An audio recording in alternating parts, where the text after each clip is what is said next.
straight chillin', serial killing, pre-core villains on the mic, got you reeling. 5-star rated from the floor to the ceiling. If you catch a 1-star, no time for feelings. Got a demon DJ on the ones and twos, by the name Beelzebub, so don't get confused. So grab a seat by the fire, roast them all over two, and prepare to hear the legend of the straight chillin' crew. What up, nerds? And welcome to another monumental episode of Straight Chilling, the weekly horror movie review show where you chill and we kill, slice, dice, and chop up yet another horror movie. My name is Bob. I'll be your host for the evening. This is episode number 400, recorded Sunday, December 4th, 2022. Tonight, we're going to be reflecting upon the last 100 episodes, doing all kinds of crazy, weird shit along the way. Before we get into it, let me introduce everyone else on the show. First up, calling in from across the table, we got our boy Randu. What's up? I got a call about a circle jerk. Came over here to see what's up. To jerk circularly. Yeah. We just need a little circle jerk. Let's get it a done. little triangle going here. Yeah, we do. It's angular, but it is a circle jerk, technically speaking. Last but not least, also calling in from the same damn table, we got our boy Soju. What's up, man? Oh, what up? It's your boy, Immortal Stains. The straight chilling will never die. Can you dig it? I can dig it. Your eyes were darting back and forth wildly. Did you come up with that right now? Nope. Right now? I've been planning that for the past 100 episodes. We planned. The voice projects confidence, but the eyes say, please laugh. Dear God. Dear God. Stain me with laughter, please. Oh, God. Please laugh. Is this the end of Stains? Oh, man. We got a lot of fun shit planned for this episode. We're going to hear from a lot of friends of the show. We got a ton of listener questions we're going to get to. And we also just hosted our very first live show where all three of us were in attendance. Never happened in the history of this podcast. We recorded that. That'll be included in this episode as well. And we got some questions that you guys sent in via email. We're going to get to those here in a minute, too. Before we get to all that fun shit, though, let's tackle a little bit of housekeeping real quick. The December poll pick has closed, which means we're going to be talking about the original 1974 Black Christmas very soon. Our January poll is currently posted on our Patreon website. If you support us at the $5 level or above, you get the chance to vote on a movie we're talking about this January. The theme for January is shit we missed last year. Hell yeah. There's a ton of really solid new releases in 2022. We could not get to them all, so we chose three that we kind of wanted to talk about. You guys are going to vote and decide which one we do talk about. The movies are Barbarian, The Menu, and Smile. Well, Bob, why don't you go and tell me how those numbers are looking so far? The Menu and Smile are tied for second place. Barbarian has a solid 60 to 70% of the vote. What? 62-70. Yeah. What? Who could have anticipated this All of landslide? We kept going back and forth about some movies. We were like, why are we spending time on this? What? Barbarian and then Two Losers. Two loser Whoa. films that Whoa. nobody wants to watch now. I mean, we try to pick some popular ones Yeah, at for least sure. to give it a run for its money, but alas, here we are. Yeah. If you haven't seen The Menu, I can vouch for that. It's solid. I haven't seen Smile yet, so I don't really know. A lot of people like it, though. A lot of people do like it. A lot of people do, dude. It made a shitload of money, and people are comparing it to It Follows positively. So I don't know. I don't know. That is surprising to hear. It Follows? I thought Randy compared it to The Ring. Yeah, I've heard that too. Yeah. All right, well, whatever. So, yeah, get your votes in before the end of December. We'll see what movie we're talking about this coming January. Speaking of cool shit we do over on Patreon, we've been dropping a ton of mini episodes, mini casts that are Patreon exclusive episodes. We have over 80 on there now. We're dropping another one this Friday. That is December 9th. Juice is going to be talking about a movie called Salome.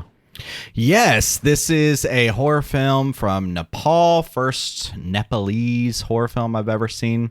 I don't think that's accurate. No, I don't remember what what country? Let's be professional. Oh, no, it's not. I don't think it's. No, not Nepal. No, that's not right. No, it's not. Senegal. Yes. Sinapol. Yes, yes. Sinapol, Thank you, you know? Bob.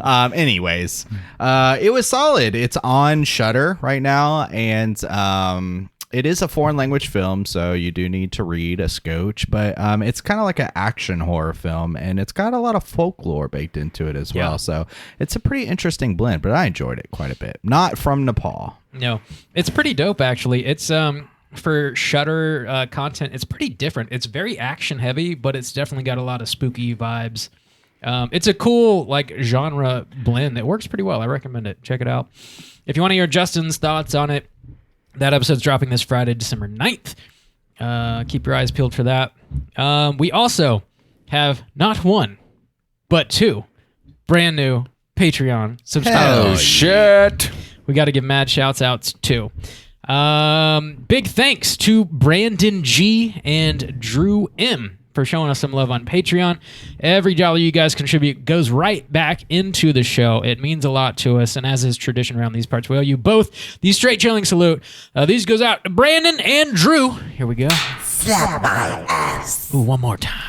Slap me in the ass. Double tap. Slap me in the ass. One per cheek. Oh, God. Slap me in the ass. Oh, God. Slap Good. me in the ass. It's a good stern slap. You know, Thank you. We should implement on episode 500. We each get slapped in the ass one per episode, so it's just Dude. 500. Just rapid, just boom, boom, boom, boom. Well, three people. We'll open a new tier on Patreon. 3 people, 3 slots. You know we should Are we going to do- spend episode 400 brainstorming episode Riffing on 500? episode That's 500? a new tier of Galaxy Brain Circle jerking. Dude, you got to plan ahead, brother. No, we don't. Have your- we ever? Can your ass handle 500 consecutive slaps? I Oh. bet it can. You know, I got to work at it. We're going to need some practice slaps in between. Well, show us some love on Patreon, and we'll see if we can toughen Randy's soft ass up in the next 2 years. Supple, please.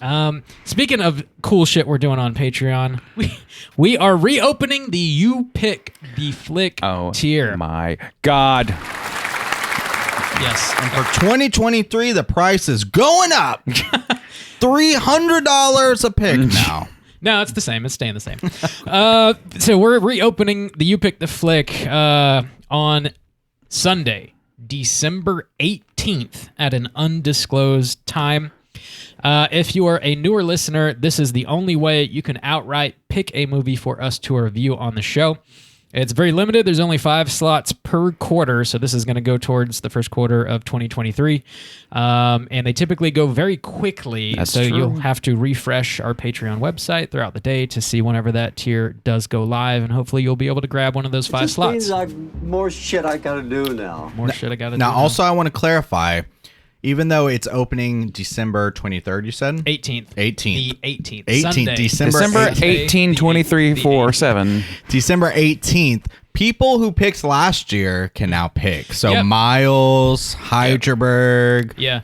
So there's boys a are rule. back in town. There is a rule that you only get 2 picks per person per year. So it refreshes. It's anybody's game. Yep. Yeah. So mark your calendars for Sunday, December 18th. You Pick the Flick will open. We also just wanted to give a very quick shout out and thank you to everybody that showed up to Rain Dogs this past Friday for our live recording and 400th episode. We're going to get more into that after we have a listen back, of course, but you guys really came out and participated in a pretty major way, and we had a fucking great time. Hopefully you all did as well. Also, big shout out to our motherfucker Corey over here. He's taking pictures today, and he really Behind came the through scenes. in a big way and helped us out. I heard for he's live the 5th event. Beatle. Yeah. Dude, Corey saved parts of the program. He did. Quite literally, yes. Yes, Gotta plan ahead, right? we did. You Nice. can't, Good thing we prepared last you year. can't plan for everything, says the straight chilling crew. That's I think that's pretty much all of the housekeeping we have to tackle. Well, great. It sounds like our house is clean. This house is clean. Yeah, boys. So episode number 400. Every time we do this, we kind of have a look back at the previous 100 episodes. Basically, the last 2 years of the show, give or take. Which it feels like just yesterday we were recording episode 300. I know, man. It is insane that 2 years have passed. Episode 300, we had some guest hosts because we all crashed and died in a fiery jet ski accident. That was a pretty fun episode. Rest their souls. Let's see, we're immortal. We keep coming back. Yeah, it's all irrelevant. We're like Jason in Friday 6. Yep, nothing can kill us. Frankenstein. We can do anything. He's back. Yeah, but here we are doing it yet again, which is fucking nuts. What we just kind of wanted to like take a minute and think about like the last 100 episodes. What are some of the moments you guys really dig on, and like maybe some of the guest spots? We had some new guests. Definitely shouts outs to our boy Warren from Simpsons is Greater Than. We had a really good time recapping Treehouse of Horror with him over the past couple years. Yeah, that was great. Also, Caitlin was a newer guest that we had from Plug It Up. Yeah, she's great. Some really, We've really been good able to show. guest with her as well. But so many good conversations Yeah. with Caitlin. Yeah. This just happened, but we were able to host a movie at Sunray for the first time in a couple of years because the pandemic was doing its thing. Blood Rage was a lot of fun. It was out just still dimmicking. Yeah. Doing his fucking thing. Justin was actually able to hang out with us live for that screening, which is a First time ever. it was a big fucking deal, man. It was awesome to finally have you grace the stage at Sunray. That was a lot of fun, and people are really digging that movie. It's fun to see like movies that we've joked around about like for years, Yeah. and then get a ton of other people involved Yeah. in that. That's Still a lot of working fun. towards that Bigfoot monster mystery screening. Dude, it's gonna happen. It's gotta happen. Once we talk about our live show, Yeah, we'll get a little more into that. I think so. Some of the big ones that stick out, Birdemic is one of the biggest ones that stick out to me from this like 100 episodes. Yeah, dude, that shit was so fucking funny. I remember me and Bob laughed our body sore. Yeah. It was just, I was like so sore days after that one. So that was a lot of fun. Still sore today. I got to do my very first thing in Seoul too, live event in that's Seoul. true. So teaming up with the Dark Side of Seoul and doing a thing just this past Halloween of trivia, horror trivia at the Dice Latte. That was really cool because it's something I've always thought about doing, and so that's cool to kind of pull that off finally. What else? We did some big classics. I know, man. I got a few on there that were like long, big gets for me. Like Twin Peaks Fire Walk with Me was a huge get for me. Yeah. Clue was also a huge yeah. get for me. Yeah. Like we got some fucking absolute all-timers in my personal book this time around. I'm very pleased about that. let's not forget about Godzilla 98. Okay, yeah, That's a big get for Bob. That's a real was. big get. That's a big get for Bob. He's still dining out on the story of liking a movie called Godzilla Dining 98. out? We did Nosferatu, which is is it maybe no, Caligari. I was gonna say, is it the oldest film we've ever? I think Caligari is is a little bit older, I yeah. think, yeah. Still, Yeah, it hit big one. 100 before Nosferatu did by like a year or something. Yeah. We did everyone's favorite Sallow, Oh my God, And Threads. You know and what? Possum. That's our maybe first ever serious episode. Actually. That's true. Yeah. We weren't really throwing the jokes around. It's the first episode we ever did where we did not rate the movie. Yeah. That was a first. 69, dude! Our first ever unrated film. If you want more information on why, check out that episode. Don't watch that movie. Yeah. Skip just, the flick. Just listen to us. Yeah, just listen to us talk about it. We did Carrie. Carrie was Big Oh, one. did we? Did Yeah. we do Jaws summer before last? I think so. that was a big one. We some did point. Friday the 13th summer Friday before the last when 13th, Randy right. came in. Yeah, that was another live one. That We was did fun. do Jaws. Yep. Jaws. Friday the 13th, the OG, of course. Damn, some big ones. The yeah. Thing just this past January. The Thing. Thing. Did the Thing. That was a lot of fun. We did Rubber, Red Letter episode, that one. You know, the Rubber episode? Everybody remembers the Rubber episode. Yeah. We finally knocked out the David Gordon Green trilogy. Thank Yeah, God. every Halloween movie we wrap that up this Oh my past God. October. We covered Yeah. them all. Until the next money grab comes along. And, until probably a couple years down the road. Yeah, we'll be doing it again. We also, speaking of just like newer things, we started the past two Halloweens. We did our big Chilloween party, which is a special hangout and event for our Patreon supporters. We hosted some movie screenings. We had a costume contest. We also did some trivia, which was a lot of fun. Look forward to doing more stuff like that too. That was something new. in the past 100 episodes, we also went to Spooky Empire together. Like me and Bob yeah. did. Hell yeah. That was the I first said time I fuck ever you got guys. to. Yeah. Well, and then you guys got to go to a film festival together true. too in the The past. Overlook and, Film Fest in and did a Nola. bonus episode. In Yeah. New Orleans, yeah. That was a great definitely time. something different for Got to us. see some really interesting underground movies. That Got to hang out with Mick Garris in the flesh. We'll hear more about that later as well. Yeah, we will. Yeah. You guys also interviewed Chris LaMartina this past That's right. October. Yeah. Yeah, that was a great time. That was a really good conversation. If you get a chance to listen to that, that one was released on the regular stream, right? It was, yeah. Okay. It's Yeah. available for everybody. Okay. That's director of WNUF Halloween Special and the sequel as well. Yes, which will go The- unnamed for my embarrassing the- lack of ability to remember the Which title. was fucking hilarious. I loved how funny he thought it was. To be fair, it's called the Out There Mega Tape Halloween Special, I believe, which is a very long name. It's a little unwieldy by design. I hope that that's understood. Yeah. Good shit, though. Check those movies out if you haven't. Super cool, dude. Yeah, absolutely. Good shit. Yeah, we've done a lot of new like shirt designs as well. We've been guests on a ton of shows too. On Simpsons is Greater Than, on A Cut Above. Shouts out to A Cut Above, man. They have us yeah. on there pretty regularly, which is a lot of fun. We just did Plug It Up just a Plug couple It Up. weeks ago. Yeah. Talking not about that Blood long Rage. ago. I loved talking about Blood Rage with Caitlin. Actually, No That was way. a You lot like of- talking a about lot of Blood Rage? fun. What? Yeah, get out of town. Yeah, Right? who could have guessed? Did you know it's filmed in Jacksonville, Dude, Florida, in the Bob? Duval County? Yeah. Yeah, man, Really? that's actually true. I wish Did you you knew know that, Bob? It's totally time for trivia. Did you know that it's Forcing it in not there. cranberry sauce? What? Did What do you you think know? it is? It's blood. Did you know it's not cranberry sauce? What? I don't know. Hey, keep the beat. I just live here. Yeah. So we did a ton of shit. Some really cool stuff. Hopefully, some stuff that you guys enjoyed over the past couple years. We tried our best to capture a lot of that and include it in something really cool we have releasing very soon. Justin, you made a fucking documentary about the podcast. You want to talk about that a little bit? Yeah, so I think this is the first time we're ever announcing our documentary titled Solid 1 Star. Hell yeah. It's coming out from this recording a week and a day. So it'll be coming out Monday, December 12th. So here's the kind of bonus already of the documentary is we record actually a ton of footage. So it started here in Jacksonville when I was here and I was like, Bob, you know what we should do? Record a documentary. Famous last words. You know what we should do? Our absolutely famous last words. Yeah. So we started shooting here in Jacksonville.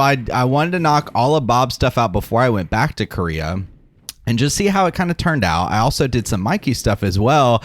And then Randy recorded later in DC. I recorded in Seoul. So this was recorded across 3 different cities.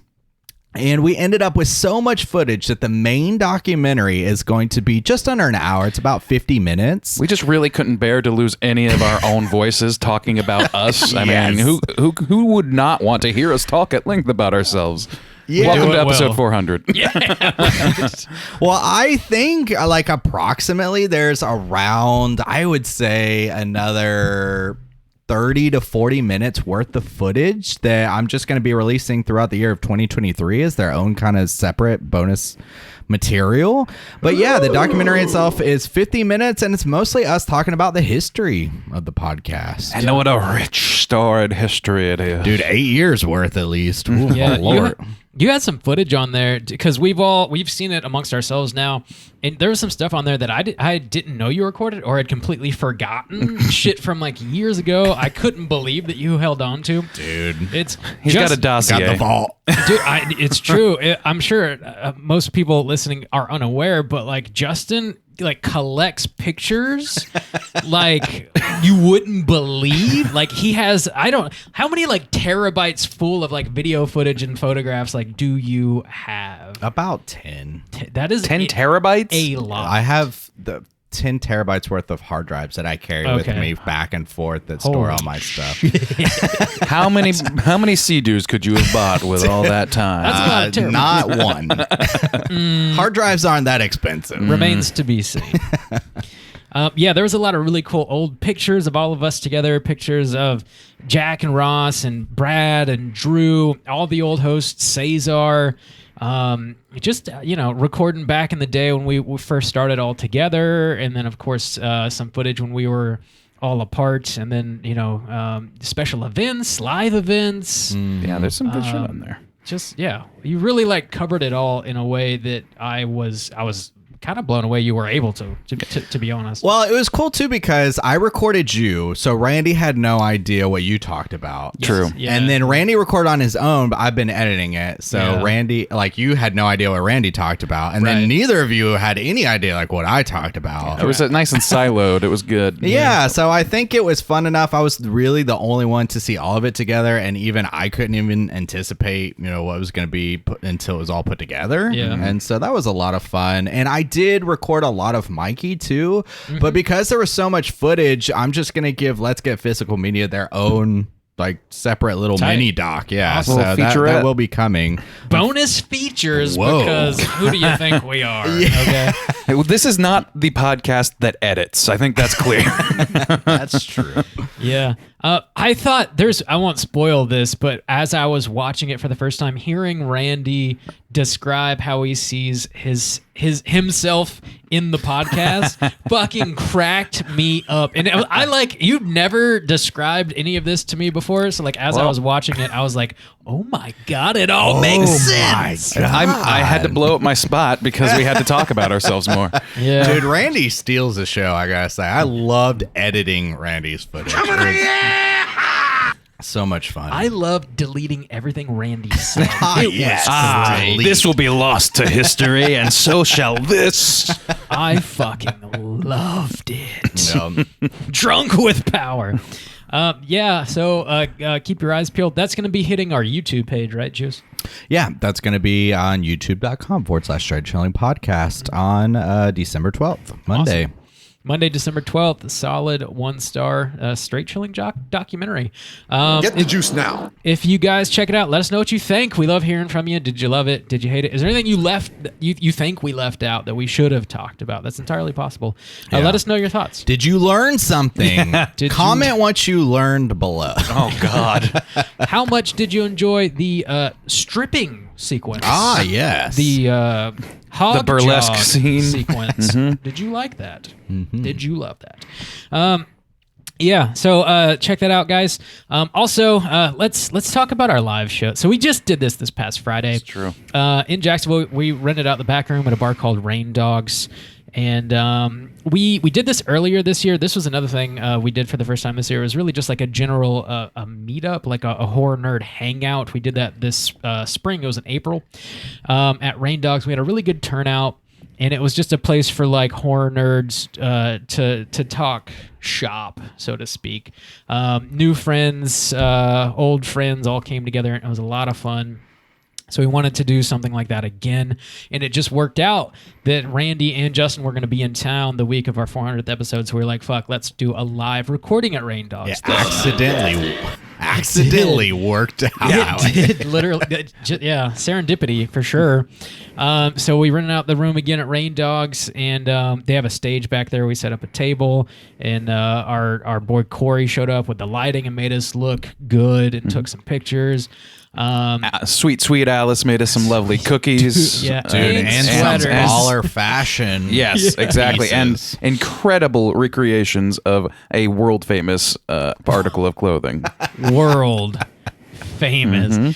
And that's going to be part of the behind the scenes for this episode as well. Yeah. You can watch the footage on YouTube if you'd like for that. But we had a bit of a sort of a lively introduction, I guess you could say. And we took listener questions for the bulk of the show, and then we had a bit of a surprise sing-along to close the night out. And Just immediately blowing that up. well, they don't know. And we're the twist singing. was this. They don't know. What They was don't there. know. If you were there, you know. If you were there, you were there.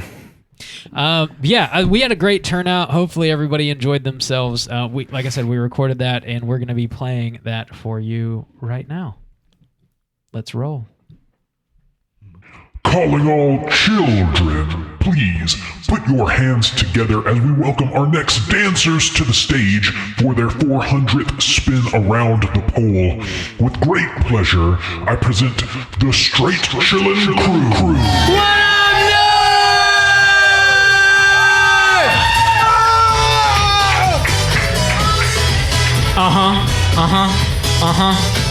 Oh, shit. No one's making it rain. What's wrong? We expected dollar bills, y'all. We need no dollar bills very badly. We need them. Welcome to the sketchy back room of Rain Dogs. Thank you all so much for hanging out. And away we go. Thank you guys so much for hanging out with us tonight. We are celebrating our 400th episode of this goofy-ass show that we started years ago. Never thought we would keep it running for this long, but here we are. Yeah, we got our boys here. Like, this is a big-ass deal because we've never, in the history of this podcast, which has lasted for 8 years, done a live show with all three of us in attendance. I am, of course, your boy, Bob. Oh, shit. With me tonight, flying all the way in from Seoul, South Korea, we got our boy Soju. Oh, bitch, your boy! Soju! Get the juice now. Anticlimactic, to be honest. Very uncreative. And last but certainly not least, supposed to record the whole time. we got our boy who flew all the way in from Washington, D.C., Randu. Oh. God bless America. You guys ready to hear obnoxious bumps? I got you covered. It feels so I'm so good. ready for you. This is our 400th episode. Yeah. 400. So we've been doing this for 8 years, every single week for 8 years. You know, we got a documentary coming out. We do have a documentary We should probably coming talk out. about that. Oh my God. So December 12th, we are dropping a documentary that's going to be talking about pretty much how this thing got started and how it's been going. And it talks a lot about back in the day when Drew and Brad were with us. We got a lot of old school footage, old school photos on there. So it's going to be a lot of fun. Yeah. I'm excited. It's like an hour long. Yeah, super long. Soju is a full-on documentarian now, if you were unaware of that fact. Vincent Price thinks it's fucking hilarious, apparently. So. That guy knows a documentarian when he sees one. I'm just saying. We've got a built-in laugh track, and it's just Vincent Price. That's what you want. Yeah, so keep your eyes peeled. That's going to drop Monday, December 12th. The documentary is going to be on YouTube, and hopefully it'll be super dope for all y'all that have been listening and supporting us for the past damn near decade. Yeah. Be prepared to be bedazzled. I'm prepared. This is the greatest moment of my life. I'm hearing these bumps in the open. I'm forcing a captive audience to hear them. Randy's I'm 6 so to midnight. excited. This table's about to flip over. It's going to flip over by no virtue of my own. Dude, I'm going to be like, workout tonight. Yeah, look at me, look at Randy. Look at me, look at Randy. I'm just going to ignore Randoos. Look at me. That's how most people react. Okay. Yeah. So, yeah, we want to do a Q&A with you guys. We got a microphone up front there. If anybody has any burning questions, we definitely want to answer them. And also, you might notice hanging from the microphone, we have a certain sack squatch. I did not notice that. Bigfoot's goddamn foot. It may or may not be filled with holiday treats. Is it? Yeah, I mean, it is. It just is. I had no idea. This is news to me. It may be filled. It is. Guys, cool. Did you expect planning? No. Never. Not going to happen. Yeah. So who's going to be the brave first soul to break the... Who's going to be? Oh, yeah. Michael. Yeah. Michael. Oh, my God. They're storming the stage. Oh, my God. We need security. One at a time. It's out of control. It's a bloodbath. One at a time, please. One of them is an actual Sasquatch. Fuck. Hi. Come to Can you hear me? Oh, yeah. You sound good. Hi, my name's Byron. Beautiful. First time caller, long time listener. Byron Leftwich of the Jacksonville Jaguars? Yeah. Oh my gosh. Yeah. Hey, You're a legend. Yeah. hey, when I have a question. Okay. So when you have guest Mikey on the show, why is it only movies that deal with peepees and doo-doo and buttholes? Well, see, why is it only those movies? when you have Michael's a them on the show? deviant, you see. Let me tell you. He specializes. In the file. Michael, you know, Michael is the first person who like joined our like did the you pick the flick. One of the first, yeah. One of the first. Before it was actually, taxed on Patreon. Yeah, Mikey started it, and he started it by picking a Serbian film, which is one of the most disgusting movie. Whoa! Oh, this is a stage. Malort. It is one of the most disgusting films I've still ever seen. It was like 4 years ago that we watched that, and that was rough. So that's We've your been punishment. broken That's people your ever punishment. since. Thanks, Byron. Appreciate the question. Yeah. Love the show, guys. Mikey likes the doo-doos and the Great pee-pees. work. in That short. man loves doo-doos and pee-pees. I'm taking one of these. He's a specialist. Dude, There what you was go. in there? What Merry is it? Christmas, little Merry buddy. Christmas. Whoa. Hey, Straight from everybody give him a good Sasquatch's round of stocking. hand. Give a good round of hand. I Treat say. yourself. You gotta Michael, reach. what did you get? No. We're not going to answer that question here today. Hey, who's up? I'm just as curious as you guys. The sea. Oh, of- we got a the sea couple. of people. I believe Tyler. Tyler. Zero. Let's bring up Zero Tyler. real quick. All right, Zero. How you doing, on buddy? You might want to lift that mic up a little bit. No, that's perfect. Or You gotta maybe get down not, on your I don't know. knees to ask us a question. So I was told there's a jet ski giveaway. Do we have to stay the entire time for that, or can we do What you that have to now? It happens at midnight, maybe. Probably. You just have to turn in about 5,000 Blu-rays, and you will get your hands on a free Sea-Doo. They just did that Netflix documentary about the guy who never got the jet from Pepsi, and I'd Yeah. like to think you're men of honor. So, We are Pepsi. That is absolutely a mistake. I'm just as disappointed as you are, Tyler. Actually, so that's a great little segue into this. Oh. I did an approximation of Bob's Blu-rays today. I did a quick guess, counting the rows and how many was on each row. You can't count. So, dude, okay. So, who wants to guess how many Blu-rays approximately Bob has in his You don't Blu-ray? have to play. Some of you along have with this seen sick it. Game. 850? Higher. 931. Higher. Oh my God. 900. Dude, 6,900 is pretty close. 1200. It's about 1,200. Whoa! Holy shit. I mean, probably far less, to be honest. No. Most likely. And I was wondering that, or in 2019, we were tracking Bob's Blu-rays. So that was the last time we were actually like counting how many Blu-rays are you buying a month, Bob? And at the time, there was one time where the average was, I don't know, like 30, close to 30, the bloodbath of Spooky Empire. 30 at a time. In 1 month, yeah. So, so yeah, I mean, if you count that over, 5, 6, 7, 8, 9 years, yeah, 1,200 makes a lot of sense. This is bringing a ditty to my head. Where did Bob go wrong? Were he in his friends? It's been way too long for those blue ravens. Get in there. Yeah. Nice and deep like.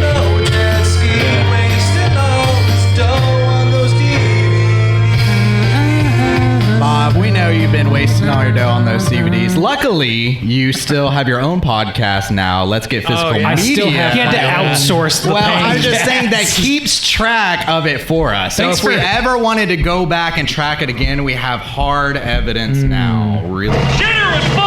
Yeah, really hard evidence. Yeah, So. me and Butthole Mikey talk about Blu-rays and 4Ks. Ooh, I like that sometimes. nickname. Butthole. Very, very Trumpian of you. Nickname? What are you talking about? That's his first Christian name.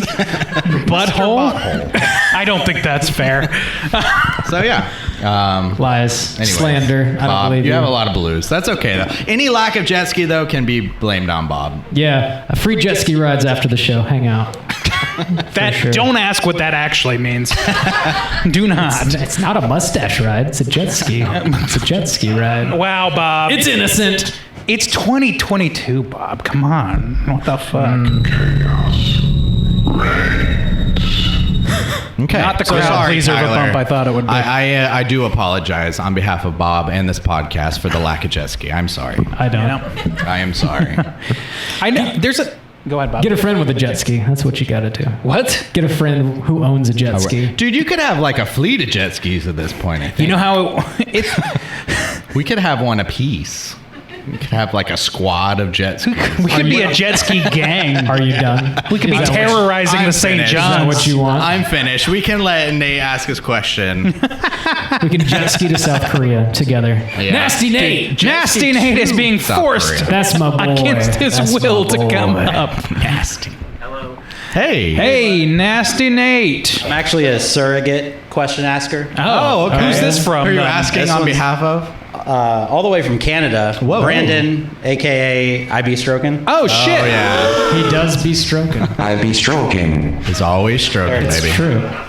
He would like to know what's been your favorite episode to record, and do you have a least favorite episode? Oh, my God. All of them. Yeah, that's a very broad question, isn't indeed. Ooh, those are good questions. All of them from I looked deep into that camera as it snapped. Oh my God! Look at me, baby. Okay. Actually, the episode where you full-on berate me for my Blu-ray purchases was quite a lot of fun for me. I believe Being that. honest. Yeah, that's yeah. You said you were embarrassed, but I knew you liked it.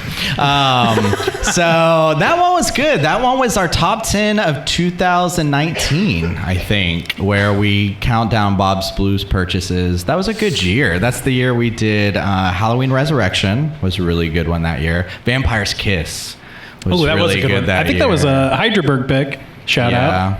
Yeah. So I don't know. I think 300 though was probably the most fun because we got to work with other people. We got to work with some other hosts of some other podcasts, Nicole and John and Anthony, and we died because of the jet ski crash. Yeah, the jet ski that I don't own. Yeah. Apparently we died on. That one was a lot of It's a fun. You know, three-seater. it's really lucky you got your money back after our deaths.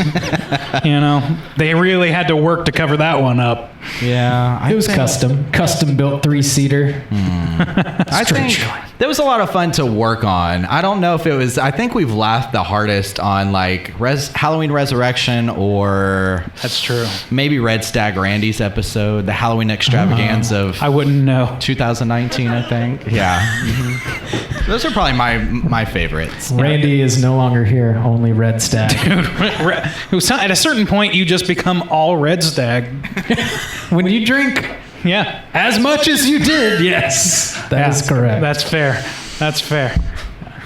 Yeah. What do y'all think? Solid question. I don't know that I have any that like I hated recording. I mean, there's that one that we did about the Solo. Solo. Yeah. Oh yeah. We That don't, wasn't we a don't need to Mikey's bring pick, that though. up. No, It's Mikey Christmas. was gonna review it with us though. So to be, yeah, he was supposed to be on and he checked out of Yeah. that one. No, there's people eating.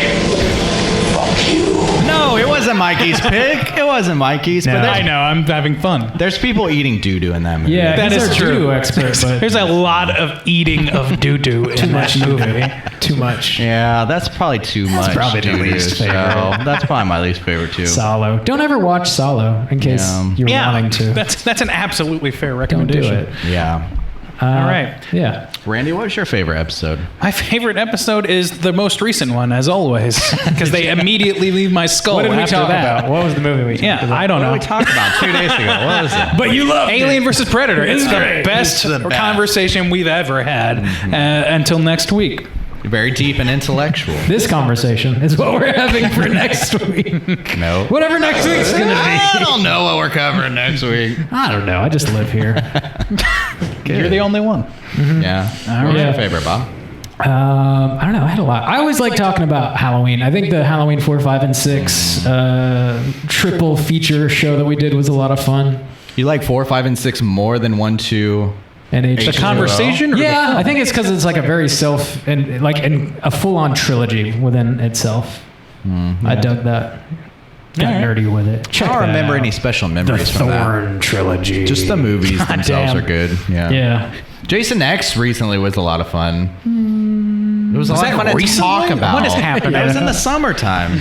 Yeah. It was the summer. I'm gonna say Halloween Resurrection. The Rat. It's number 1. That shit cracks me up. Y'all ever eaten I can dig it. Y'all ever eaten a rat? Raise your hand. That's a lot of hands. Holy shit. Damn. Surprised. We can say whatever because this is an audio-based show. People don't know. I don't know. Oh my God, there's so many topless people here. Oh, whoa! Put your clothes back on, everyone. Wow. I'm a little worried about being a slut. I'm not worried. You should be. You should be. Good question. Yes. Oh yeah. Okay. Come on up.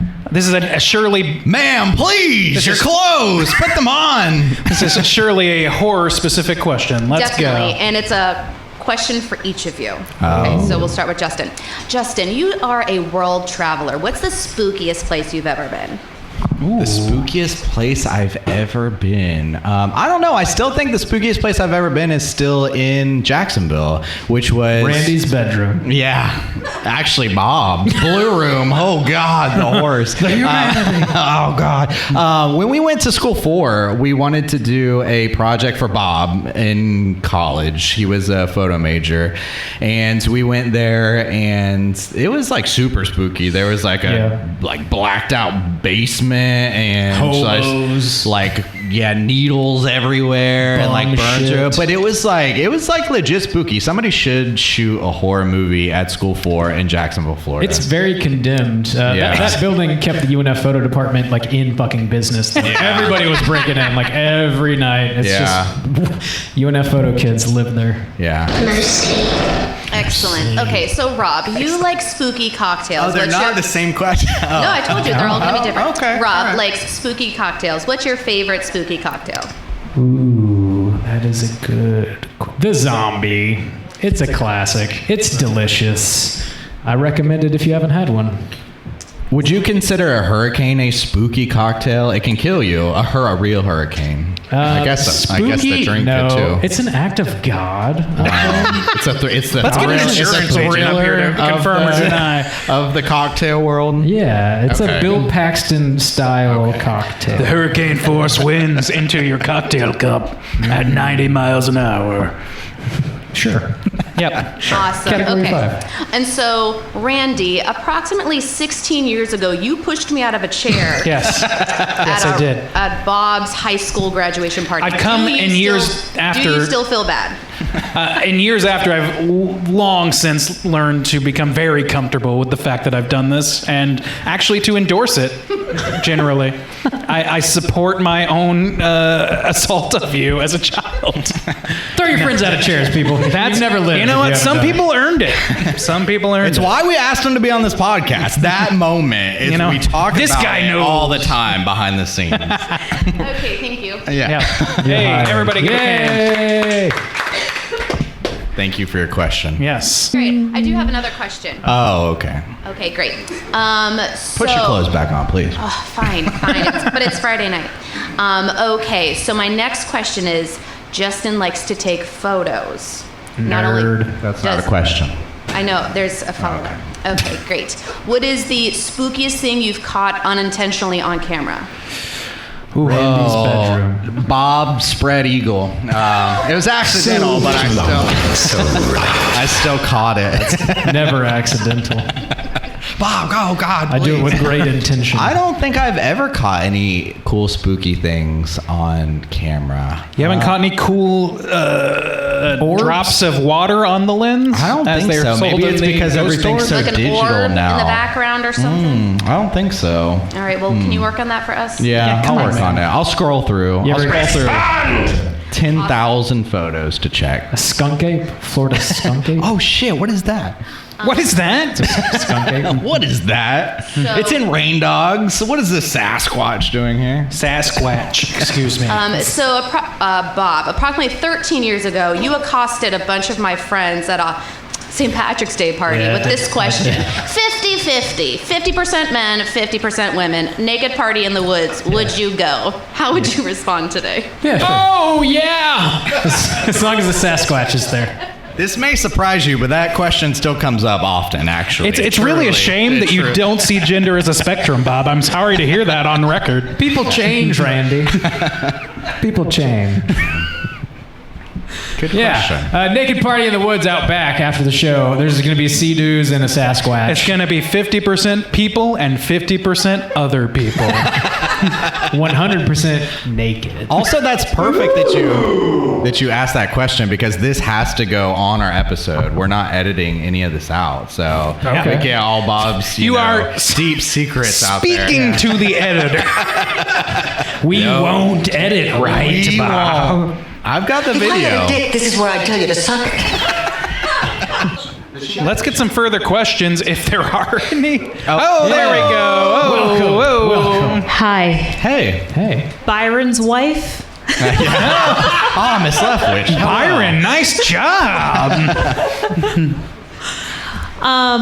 If there was a movie that you could produce, what would it be? True story, not true story, that doesn't exist today, and why? That's a really good question. You're asking us to brainstorm horror movies. Also, why haven't you reviewed Practical Magic? Because you haven't gotten a pick the flick spot. Yeah. That's the answer. I don't know what that is. What is Practical Magic? It's only a Sandra Bullock and Nicole Kidman classic. From what year, do you know? Era. 97? 98? Late 90s? It's really just a That's full-scale gonna be our next expose on our lack of credentials here. That's going to be our next ghost. So I'll mention it on the 401, 402, 403, 404 until somebody picks it for us to watch. Forever. Yeah. Until your boy Byron just like nuts up and gets you pick the flick, and then we'll talk about it. If Byron loved you, maybe he'd probably get you a you pick the flick. Byron gave a shit. Maybe Ghost was my favorite episode to record because Bob was so pissed about it. I was so mad at you. Talking about Ghost. Okay. I don't know. I'll check that one out. Practical Magic. I think I would produce a Bigfoot documentary, a direct sequel to Bigfoot Monster Mystery, because 50 minutes is just not enough. You just feel like they need to add some bass and guitar to the drums to entertain Bigfoot? I want to be re-bedazzled. Oh, God, yes. Come with me. Thank you. There's the alley, and there's the oop. Nailed it. Sasquatch. Yeah. Forever. I don't know, man. Like that's a tough question because if we could answer that, we would be making movies and not being dicks about other people's movies. I mean, Justin is a documentarian. I mean, some of us, some of us. Oh my God. So this year, and it's not the first year, but there's been a lot of like streaming type of movies that came out this year. So Deadstream and Sissy was like kind of about that. And then what's that one that really fucking sucks? Dash Cam. How much time you got? Cam came out this year. So all these movies are coming out where people are just filming like with their phones and it's part of the aesthetic, or with their computer cameras and like stuff like that. And so I think it would be cool. What was the movie that came out in 2021? I'm terrible with the names.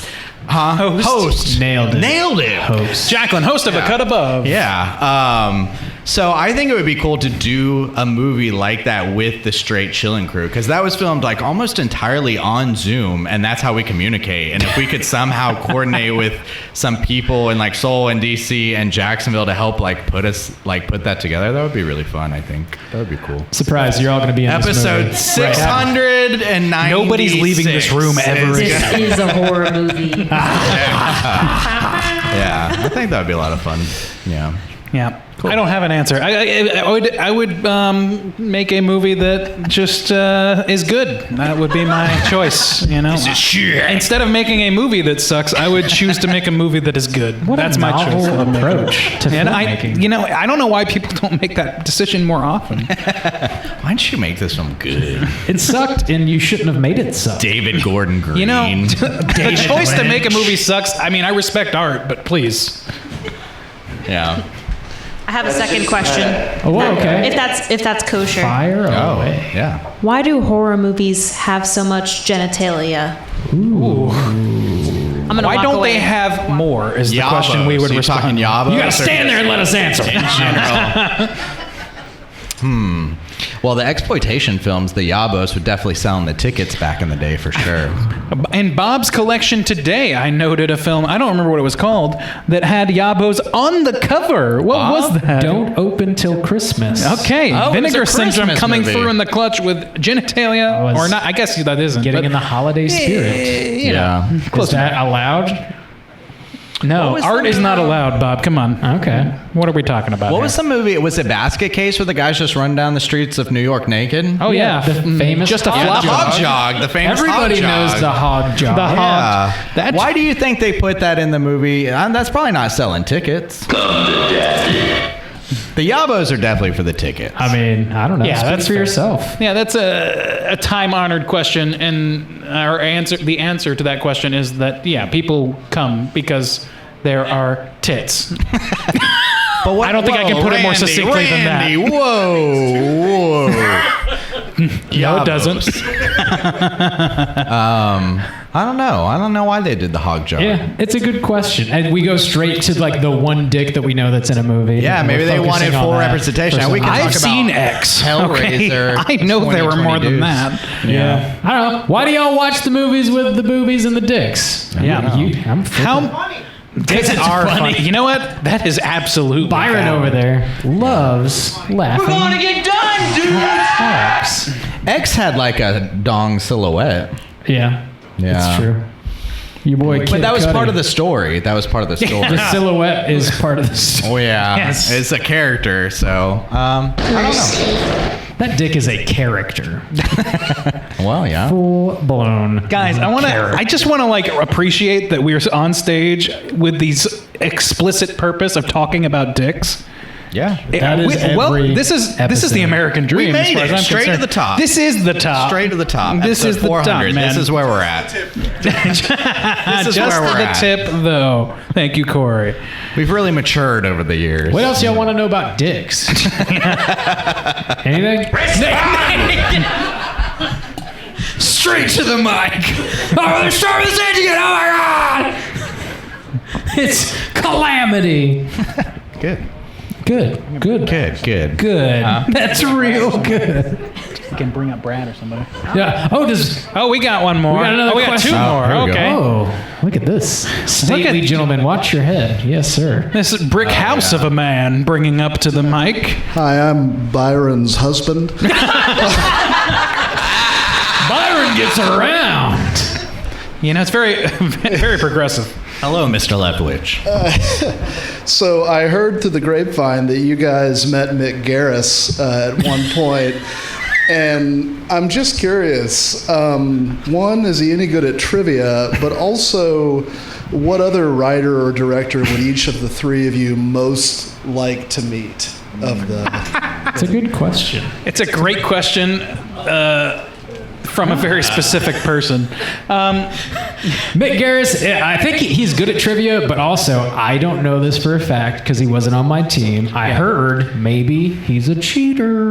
Yes. Blumkinator. Well, we will not confirm or deny such heresy. Did he beat you on trivia? Allegedly. Okay. Actually, he did. We lost. Yeah.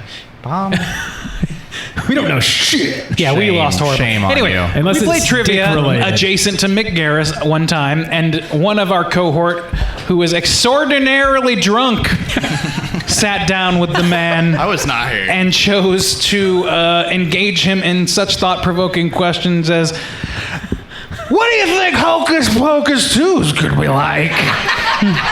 That was my question.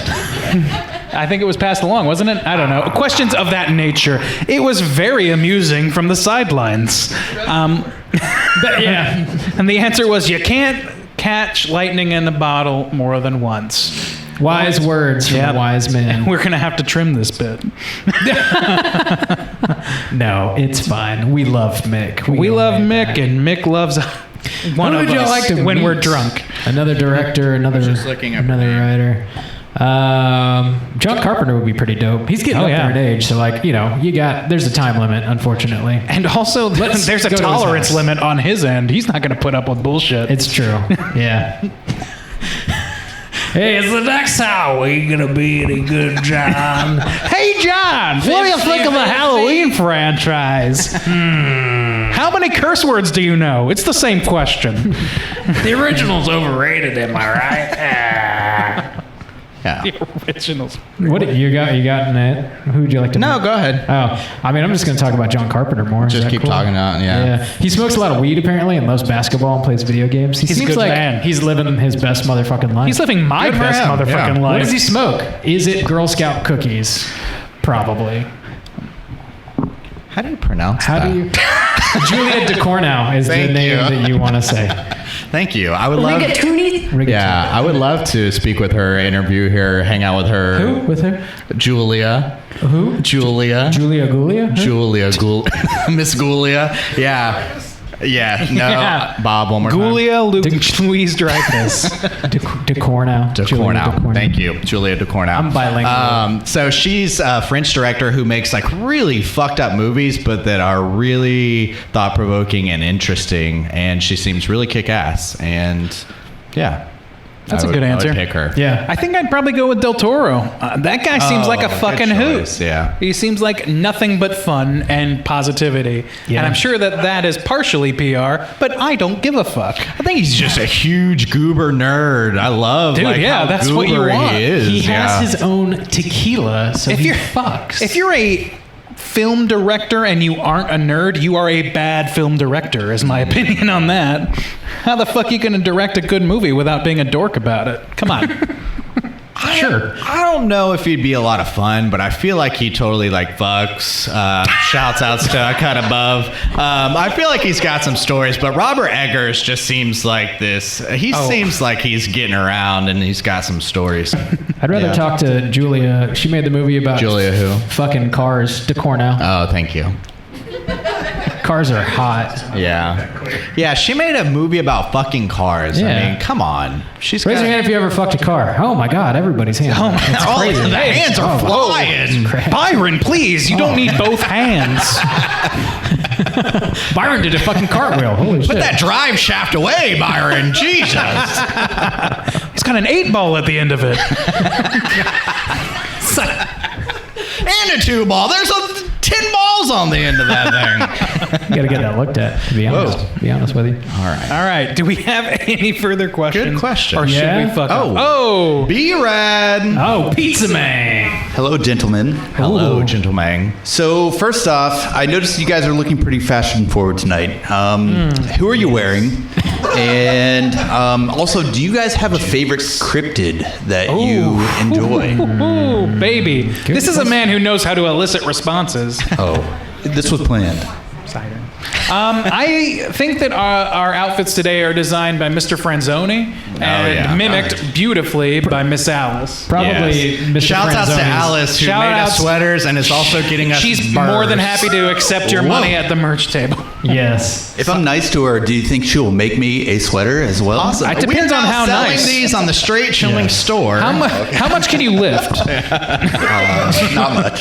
So this is audio, but if you're checking out behind the scenes, these are our Bigfoot sweaters. Sweaters is the word. Pimpin'. Yeah, these are big feet. Bigfoot feet. For those who are not in the know, which is almost nobody in this room, Bigfoot Monster Mystery to the Ends of the Earth is on Tubi at this moment, and it is the finest documentary about Bigfoot that you will find, and these are a direct reference and beloved reference to that film. Thank you to both Mr. Franzoni for his beautiful designs, His mother, and for the replications by Miss Alice. Yes. Check it out. Applause across the board. There we go. Because damn, we look good, and it ain't easy. And also, if he'd like to come on Straight Chilling and talk with us, interview with us, review his film, talk about his new Bigfoot stuff, it would be awkward. I'm sure. I'm sure, we would love to have him. So reach out to us. He could teach us how to entertain Bigfoot, and I could finally learn how to play the drums. Bob, he could teach you a thing or two about the drums. That's for damn sure. That man shreds. Yeah. He so shreds check that. the Maybe kit. we'll play it later tonight if we can get the projector working. If we can get the rights It's on legally. Tubi. It's on Tubi. So we'll throw it on, maybe. It's good shit. What was the second part of your question, Brad? Come back here. Get back up here. You saw me turn around, and you immediately had to ask that. Favorite cryptid? Yeah. Favorite cryptid? I have There's one, so but I many. want to hear you guys answer this. I mean, it's related. I'm sure in some people's response. What do you guys think? Best cryptid in your opinion? I am very partial to the Mothman. I saw the Mothman Prophecies in like 2001 or whenever it came out. It fucking terrified me. That shit stuck with me though. Like, I don't know, for whatever reason it scares me, but I like it. Yeah. I mean, that's what we do is getting scared and we like it. There's one in Korea, and I always forget its name, but it's in a lot of Asian cultures too. It's like the nine-tailed fox. And if you've ever watched the Love, Death, and Robots, I think it's on season 1. They actually have a short about it. I wish they had more like media around it, but it's kind of a shapeshifter, kind of like a siren a little bit. But I don't know, that on Love, Death, and Robots season 1, that's a really cool segment, and you should check that out. Maybe it's season 2. It's on in there. And yeah, that's my favorite. Well, I'll watch all of it. Yeah, watch it all. It's really my good. super cool answer now is erased because I have to answer the obvious answer, which is Bigfoot. It's Bigfoot. Bigfoot. For all of us, we have just talked wild praise about our favorite Bigfoot documentary, and we're wearing Bigfoot-themed sweaters. Aside from that, though, I would highly recommend the Flatwoods Monster, which is maybe the most unique looking of the cryptids that I know. I spent, for those who don't know, I did a 31 days in October of drawing individual cryptids, and that was my favorite. I think that one has just got like the most unique design out of all of them. That's the true answer, but also Bigfoot. What am I, like made of stone? It's Bigfoot for all of us. We're Americans. We should lean skunk ape, being that we're in Florida, right? Yeah, I'm not ready to do that. Do you think who would win in a fight, Brad? Let me ask you a question. As a former host. Oh my God. Former host Brad, by the way. Host Brad. Right. Oh, he's naked. Oh my God, it's an orgy. What's happening? Brad, who do you think would win in a fight, Bigfoot or the Florida skunk ape? Ooh, shit. Be careful how you answer. Answer with your heart, Brad. It's got to be Florida skunk ape, man. Like, have you heard of Florida man before? Because Florida skunk ape is probably just like 10 times worse. He's just a smellier, more ape-like Florida man. Yeah. Still on meth, too. Speak English, Doc. We ain't scientists. Probably has a better chance of getting some meth than Bigfoot does. Probably, yeah. There you go. You ever seen a methed up Bigfoot? That's fair. Cocaine Bear is coming out, so there's hope that we can see it one day. Give it another year, and something like Miramax is going all over that shit. Skunk Ape of Florida. I could see that. That might be the film we want to make. I think we see one more question in the audience. That would be Mr. Corey. Give a round of applause to Corey, who helped us out greatly today in setting up this monstrosity. It's been a good time. So I'm going to bring it down and make it a professional question. Oh, God. Yeah, sorry. This is boring. What has been the most difficult thing to overcome during the 8 years? Like, to keep this podcast going? The distance. The co-host. No, I'm kidding.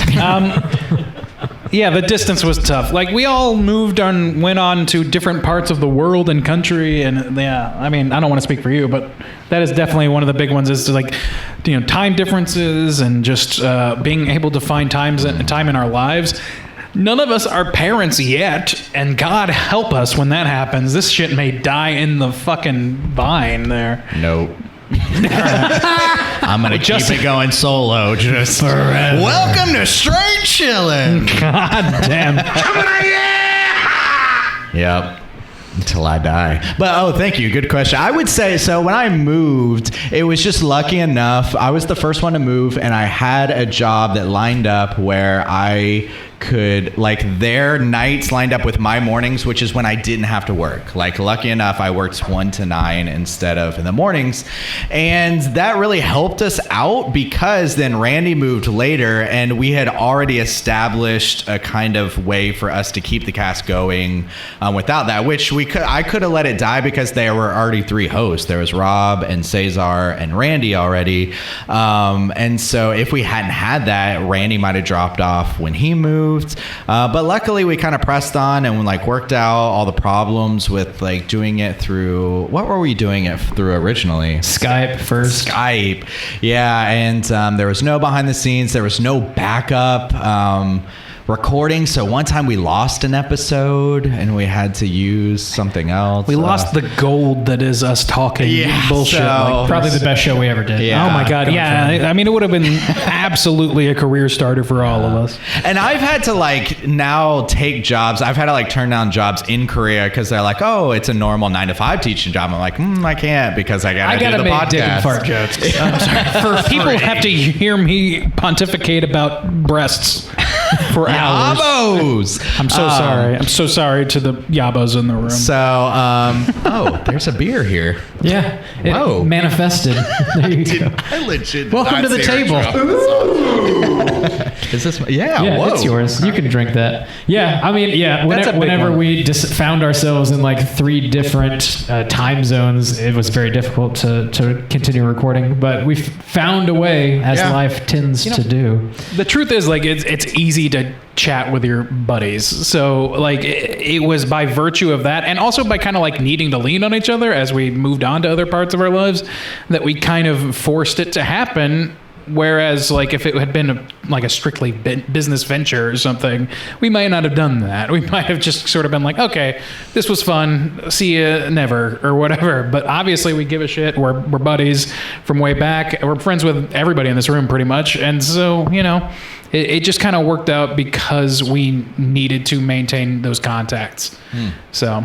Yeah. And I think it made the podcast better in a way because I listen to some old episodes and I'm like, God damn, I sound like I'm bored as shit. When you're sitting in a room with people, it's hard to be like, it's fucking soju. But like when you're talking in another room and there's nobody else around and you kind of have to like project into a microphone and they can't hear you otherwise, then it makes it more ridiculous. It makes sense when you're streaming alone. I also want to make it very clear. Screaming into a void. There are episodes of our show where people fall asleep mid-show. That has happened at least once. Just literal snoring. Yeah. Okay, I guess we're done. That's the fairest response I've ever heard. That's the most cutting critique, too. Yeah. I could not keep my own co-hosts awake. 5 stars. Oh, man. Killing it. Good shit. Thank you, Corey. Everybody give a hand for Corey. Yeah. I think I saw one other interested party out there. Yeah, okay. Let's bring it back on. Tyler's coming up. Everybody give a hand for Tyler. Second time caller, long time fan. Oh, hell yeah. So going for the quick heartfelt question here. How do you guys feel about the horror community and how you've become part of it over the last 8 years? Ooh, somebody's trying to pull on my heartstrings right now. That's a good one. Baby, please. It's weird. I still feel like we're outsiders of the horror community. We have our own little community. Yeah. But even I was talking about today, I said like every like a few months I'll check like the horror Reddit or something where people would be like, what's your favorite horror podcast? And every now and then maybe somebody says Straight Chilling, but like hardly ever. And I'm like, oh, these people don't even know what they're missing. We're telling on ourselves. Go. But our community of friends, like everyone that's here tonight and then everyone who supports us online is fantastic. And it really like humbles us. It was recently where I was saying something like, you know, it's fun. I joke all the time, like, we're the fucking best and number one and straight to the top. But then somebody was like coming up to me and talking to me, and I was like, It was pretty good. It was all right. It wasn't great, but it was fine. it's like, why the fuck do they care what I say? So it was humbling, and we appreciate any support that we get 100%. That's fully fair. Yeah, I mean, our place in the horror community is mostly just a place in our own community that we've grassroots built up, and thank God that we have. We love every connection that we've made, pretty much. And so, I don't know that I don't know that I would describe ourselves as like the horror community as just like a niche of it. You know what I mean? So we're kind of like, we're an offshoot. We're an outcropping of that. And that's totally fine with us. Like the fact that there's anybody who gives a shit and the fact that I'm sitting on a stage saying any of this is absolutely fucking stupid. And I like, you know, I think so much of all of you, but I think less of you for being here. Really. Look at my feet, damn it, you piece of shit. We're fine. I don't know. Yeah, we definitely have carved out our own little corner of the horror community in a way that I think is bigger than we ever anticipated. Are we the best horror podcast? Yes, of course. We Yes, are. of 100%. Oh, yeah. Oh, yeah. It was definitely always a goal of ours to like build a community around the show, and we didn't really know how to do that. But over the 8 years we've been doing this show, we like fell ass backwards into it, and it turns out people were listening and luckily wanted to have a conversation with us, which was really cool and exciting to discover, and people like have traveled like several hours to like go to a show or a screening that we've hosted, which is nuts in the butts. Did not anticipate that. So yeah, I mean, it's been really cool and humbling, and honestly, like it's just like we're just making friends along the way. I have to take small issue with something you've just said. You said that it was always our goal to make this community. Was it? Okay. For me, it was very much a shock that anybody cared. And I'm like still shocked, as I communicated before. But like the idea that like, you know, we always kind of aspired to that. But the idea that it would ever happen was kind of like not important to the endeavor for me. That's interesting. We're so different. Dude, like the first 4 years we had like marriage to the beast. 100 downloads or some shit. Like, I don't know. But then, Nicole came up for the first time. She drove from Lakeland or Nicole something of like Light that. and Shadow Podcast. Yeah, Light and for Shadow those paying Podcast. attention. She came out. She was the first person to ever like travel. Her husband was like sitting on the couch while we were all casting. And we're like, why do you give a shit what we are doing? He's just glaring. These fucking nerds. These pieces of shit. But yeah, it just grew and grew and grew, and it's been fantastic. Yeah. Thank God for the internet where the niches run wild. Yeah, and our community is so fantastic. We've never had to kick anybody out. That's Actually, true. that's true. Yeah. That is true. Never have. Never Everybody's have. been really badass. You know? Yeah. Lots of love. Nothing but love. Nothing but love. Thank Tyler, you for that question. Don't forget to Tyler. reach down deep down into Sasquatch's little stocking there. I mean, I didn't want to dibble dip if you're Double a sister. dip. Dibble dip me diddy. yes, come with me. Treat yourself. Also, if I can ask real quick, when is the Halloween Ends support group? Because I still have trauma to process. Oh man, January 1st. Join after the show. My guy will commiserate. You have to take it seriously to feel traumatized by it, so I guess I'm out of that clique. Oh, Randy's untouchable. I'm untouchable. Thank you, Tyler. Everybody give a hand for Tyler, by the way. Anybody else have any burning questions in their soul? Oh, we got one more. we got one Oh my God, this question's burning. So, have you ever thought about doing a children's episode? I have a little girl who loves the 1970s Scooby-Doo. And we would love for a children's no cursing episode. Because side note, I put her in the car one day, forgot you guys are playing, turned it on, and the word That's she repeated was cooter. Oh. And so one, you're going to have to explain that word to her. And Hell two, yeah. she would love a breakdown of a Scooby-Doo Now, episode. cooter's not a bad word. You got Yeah, it. It's a funny word to hear. valuable word. It's a funny word to hear coming out of a 3-year-old. And she was just like, cooter. She started chanting. Oh my God, why did you not record this?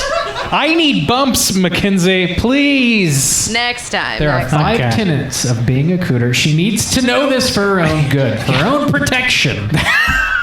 We've done some They episodes. should teach this at the FBI. One day, that's my goal.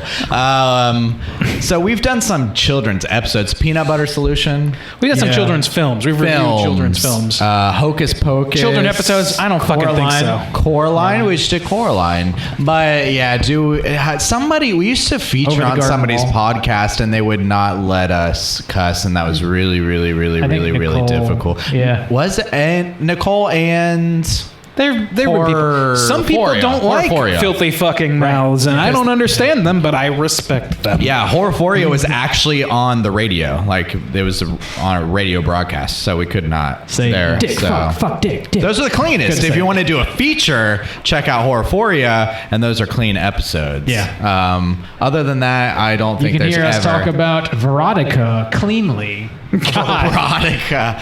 I talked about my top 5 favorite horror films of all time on that podcast.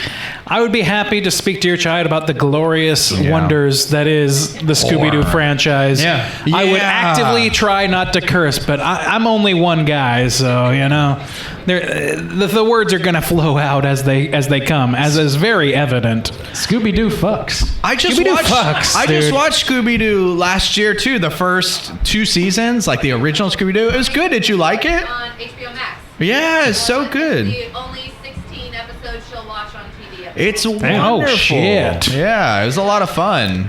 What's happening to Daphne, Mom? Mackenzie, Oh, there's not a microphone in front of you. What's happening to Daphne, Mom? Where's Daphne? Scooby Dooby Doo. Oh, where? She knows all the words. It's Oh, I thought we were singing along. Sorry. Oh no, it's okay. That's fine. I got some glasses to find out. Yeah, man. I'm glad she likes that. I watched it again, like maybe the first time through, and it was really good. You know what? You tell her from us that Scooby fucks, okay? Thank you. Any other questions before we do the other things? Yeah. Any other questions? That's a hard no. These people are like, shut the fuck up. I don't want to be here. Cool. Oh my God, no. We elicited thank you all for pity. coming. We elicited pity. Oh God. Thank you guys so much for hanging out with us. Yes, episode genuinely. 400. We're definitely going to be hanging out afterwards, shooting the shit, so please stick around. Want to go get some jujubes with me? Let's get some jujubes. Unlimited jujubes? No, that's not true. We have a lot of candy canes, though. We do have a lot of candy and cookies. I've been waiting to We eat are this one. literally enticing people with candy. Hey, you guys like candy, right? Don't you? You better not fucking leave. The future of this podcast is bleak. Whoa. Straight to the top. Meth-free cookies, I promise. Thanks for celebrating episode 400 with us. It really does mean a lot. It's great seeing all you guys, old friends and new alike. To close us out tonight, I guess the invisible fourth host on the show, DJ Elzebub. He's on the intro every week. He's got a simple request for all of y'all. So we're going to hear from DJ Elzebub right now. Thanks so much for coming out tonight, ladies and gentlemen. It's been great. But if I could make one small request to end tonight in the true spirit of the holiday season, I'd ask you all join us in singing a chorus of Morgan Ames's Christmas classic, The Warm Side of the Door. Oh, shit! This door is warm. This warm is door. Left. You're that direction. Oh shit. To your left. Oh my God. Look at that shit. Merry Christmas. There'll be chicken and gravy. And hot apple pie. I don't need no more on the warm side of the door. There's always people who love you, that want to kiss you and hug you, and it's always Christmas on the warm side of the door. No one's fucking singing! There's always people who love you, that want to kiss you and hug you, and it's always Christmas on the warm side of the door. One more fucking time. Oh! There's always people who love you. They want to kiss you and hug you. And it's always Christmas on the warm side of the door. Thank you guys for coming out, everybody. Thank you for all this bullshit. This is great. Thank you so much. Merry Thank Christmas. y'all. Let's hang out. Let's have some beers. Thank you. Oh, we love some chicken and some gravy and some hot-ass apple pie. Welcome to the warm side of the door, motherfuckers. That was a great time. I can't tell you how empowering it is to have bumps played at full volume and have force people to hear them. It's the greatest. Yeah, you had a full-on erection behind that table. I know it, man. Oh, yeah. I know. Thank God. Thank God it was concealed by that tablecloth. I know. That $3 table runner that we bought at Target Worth every penny. really came in clutch. Hey, cheers to the live up and everybody who showed up. This is our Red Stag cocktail We got here. some Red Stag. Cheers. In honor of Red Stag Randy. This episode is sponsored by Jim Beam, except not really. Delicious. So refreshing. It is. It's like a syrupy. It's like a party in my mouth and everyone's drinking Dimetap. It's not great. But we did buy an entire handle, and we have to finish it before this episode You ends. know what? Give me some more, Randy. Here we go. Send it over my Passing way. over. I Here we am go. I'm gonna tip it off. genuinely surprised that Justin's asking for more. That's what you call committing to the bit, Bob. I commit to this podcast. Okay? Genuinely. Putting in the work. That is a lot of Red Stag. Oh my God. Um, That was like 3 fingers of Red Stag. yeah, I think so. That's the good. I'm not one to shy away from a challenge. Let's be honest. Red Stag Randy is long and forgotten. It's Red Stag Juice. That's A-okay with me. I'm not gonna bitch out. Well, I gotta give me the stag. I gotta get my real shot. There we go. Yeah. Sponsored by Red Stag. Corey, get the juice now. Hi. Red Stag Bob? No, I hate that. I don't like that at all. We already got Predator Bob, so that's good. Yeah, enough. I think that covers everything, really. And that covers the spectrum for you, Bob. Oh boy. Cheers once more. The live show was really dope. Stag. Thanks again, everybody, for coming and hanging out with us. For all you guys that weren't able to make it to Jacksonville, we're gonna do stuff in the future, and hopefully you guys are able to make it. And also, who knows, man? Maybe we'll do some stuff in DC or some more stuff in Seoul. For sure. Who knows? I don't know. We'll see. We're gonna have to find some back alley somewhere we can set up. It'll be great. I'm sure I can accommodate. It's so sweet. Purely and simply. All right. So for the people who were not able to make it to the live show, we did open up our email inbox for y'all to send questions in for us to answer right now. So we're going to go and jump into that. I think we got about 11 questions. You guys emailed them, sent them on Twitter, Instagram, every which way. Slid into our dirty ass DMs. Slid into our dirty ass. End sentence. Period. First question we got here. This was by way of It's Just RKC, I think is probably how you pronounce that. It all runs together. Via Instagram, he asks, what was the first horror movie you ever watched? I feel like we might have had this question asked before, but I always like talking about it because there really are like kind of three answers for me because I cannot remember the sequence they came in. Yeah. I can say that When a Stranger Calls and Cujo were a double feature at my sister's whatever year sleepover birthday party. It was the first couple of horror movies I can remember seeing, except for maybe Puppet Master. But that is the one that I watched for the first time on my own in the dark, and it freaked me out. That's a special movie to me. All those are. What about you guys? So I have a couple of them in different degrees and situations. So the first ever one that I remember like really scared me, and we've talked about it on this cast, so it's horror enough, but I remember seeing The Sixth Sense in the theater with my grandparents. Nice. And that one really scared me, but like hardcore horror, I remember seeing The Ring for the first time. That was a few years later. Good one. Yeah, in the theater. And then I also remember sneaking some, VHS tapes from like my aunt and stuff like that, and like Scandalous. 13 Ghosts and Texas Chainsaw Massacre, the remake, were the ones that kind of stand out to me in that way, and that's why I think I have such a soft spot for that 13 Ghosts remake. That's also how you discovered pornography, I imagine. Oh, you know homebrewed pornography. Homebrewed my pornography. Oh my god! But Predator Randy. There it is. Bob, what do you think your first horror movie watch was? I think, to the best of my recollection, was Gremlins. Okay. And so, that I guess kind of a gap bridger between horror and I don't know, like just like comedy. What would you even say? It's like Christmas comedy. Yeah, I guess so. I know, like, it's probably not scary to most people, but I watched it as a very young child, like maybe probably younger, to be honest. I think I was at my aunt and uncle's house, and like my whole family just had it on the TV, and they were like, cracking up at it because it is funny. I was just like absolutely fucking mortified by what I was seeing. The Gremlins terrified me. And also, first and foremost, like the way they treated Gizmo, I thought was just like abhorrent. I was like, he's so sweet. Why would anybody do this? Not the cute one. That shit fucked me up, though. It stuck with me, and I didn't want to watch Gremlins for like years and years after. But of course, I have since, and it's great. It's a good movie. It's also like surprisingly dark in ways that went over my head as a child with the dad and the chimney and stuff. Oh yeah. But yeah, Gremlins, I believe, is my first.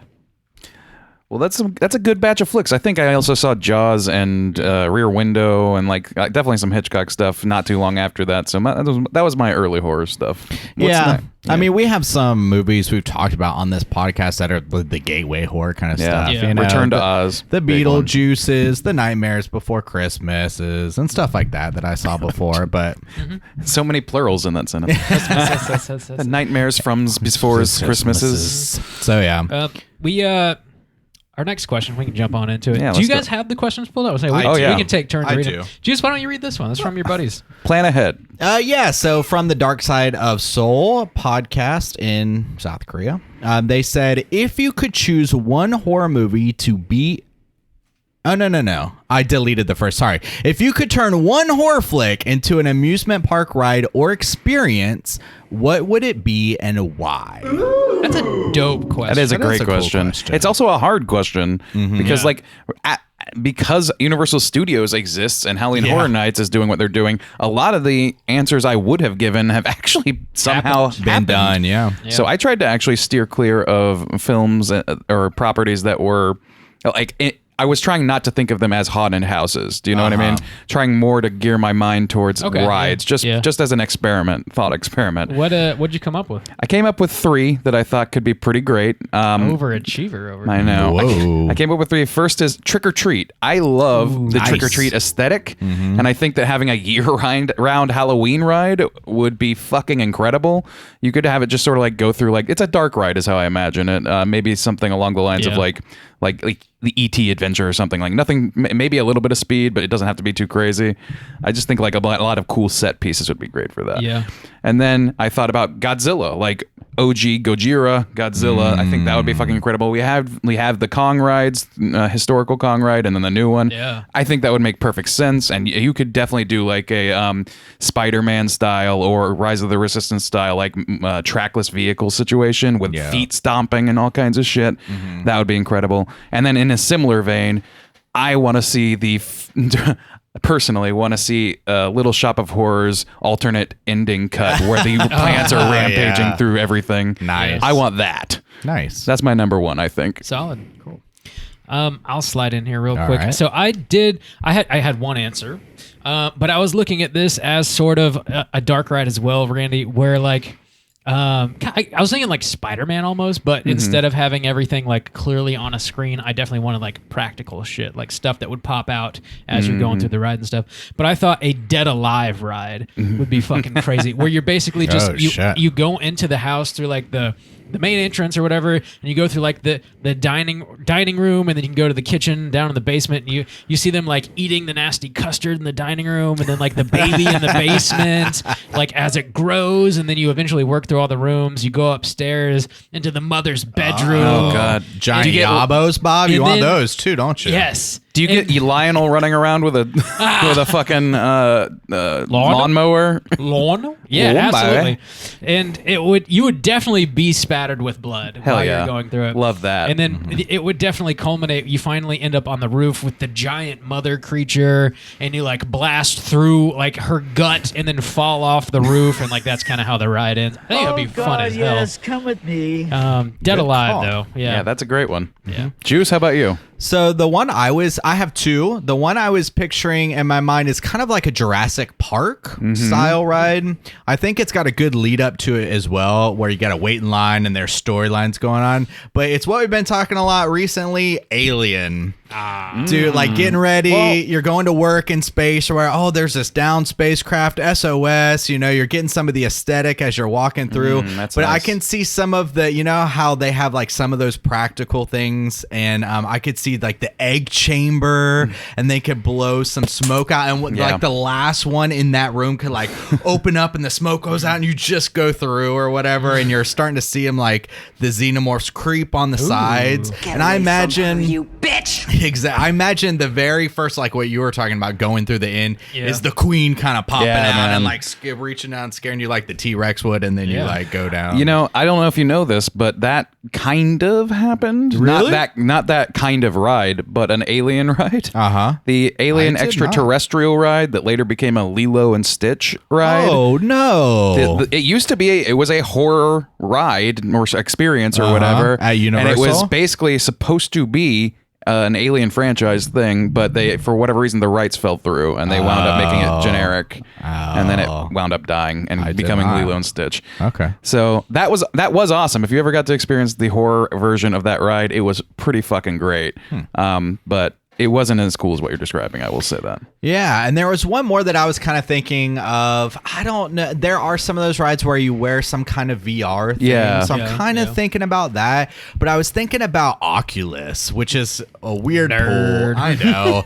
But I was just thinking about something that would be super trippy, but to play with VR in order to freak you the fuck out. Oh, yeah. I think that would be just a cool, unique experience. Well, they're working VR into the new Mario Kart ride, so yeah, that's cool. Yeah. So Hearing you like describe that makes me think of Mandy. Like if there was a Mandy ride, that could be Houseu. Yeah, make it look like you're tripping on LSD and shit. Dude, if you could go through the Houseu house, damn, dude, that with would that be, fucking song playing the whole that time, would be an amazing haunted house. Yeah, I would that's love true, to too. go That's through a so, Houseu haunted house. That would be amazing. That is an extremely deep pull if Universal or somebody were to pull that out, though. You know, Halloween Horror Night, they need to When's the hire us. Criterion theme park coming out? They need to hire us. We'll got bring in ideas. the masses. The mouses and the There's masses. so many Criterion Collection fans dying for an experience. Dude, Houseu's becoming fairly popular. I'm sure It it's is, because actually, of yeah. Criterion release. It's probably because of us. It is only I think because of Randy specifically. I think it's fair to give ourselves full credit. We covered it, didn't we? Yeah, we covered yeah, it? we totally did. I've been, yeah, absolutely. Yeah. Can you dig it? Okay, sorry. So I am reminding myself I am deleting these questions as we finish them, Yeah. so I don't skip ahead. Audibly reminding myself. Question number 3, Randy. Sure. Number 3 we have here. If you could choose one horror movie to be in, what would it be? And that's from Goku, and I cannot pronounce that last name. Don't say the last name. I'm not going to attempt to. But let's start with Bob. What do you think about that question? I had a hard time answering this because I am a fucking scaredy cat and I don't want to be in a horror movie. Yeah. Really. Like, I don't want to be in that situation or that situation. Yeah. Or that situation. The one that came to mind though, it's mainly just because I love this movie, is Return of the Living Dead. Put me in that fucking car hanging out with punk rock kids, going to the cemetery, drinking beer, listening to music, shooting the shit or whatever. And then the world, supposedly ends at the end. So we're all dying anyways, no matter what. It's Rave to the grave, yeah, baby. it's got the best soundtrack, so put me in that one. Juice, how about you? I did not write an answer for this one, so skip me. Go to Okay, Randy. I what will about answer you? this question. So I came at it from the perspective of like, all right, well, obviously I want to be in a movie where it's feasible that I could survive. Yeah. Sure, Good smart. call. And Good call. I went through all of them and I was like, yeah, but all of these, like, it's not, and there's no guarantee you'll survive any of these, but some of these aren't strictly horror, like in a sense that's going to satisfy the question, in my opinion. And I wound up thinking, like, what sort of horror movie would I actually enjoy being in? And I landed on The Love Witch. You dirty dog.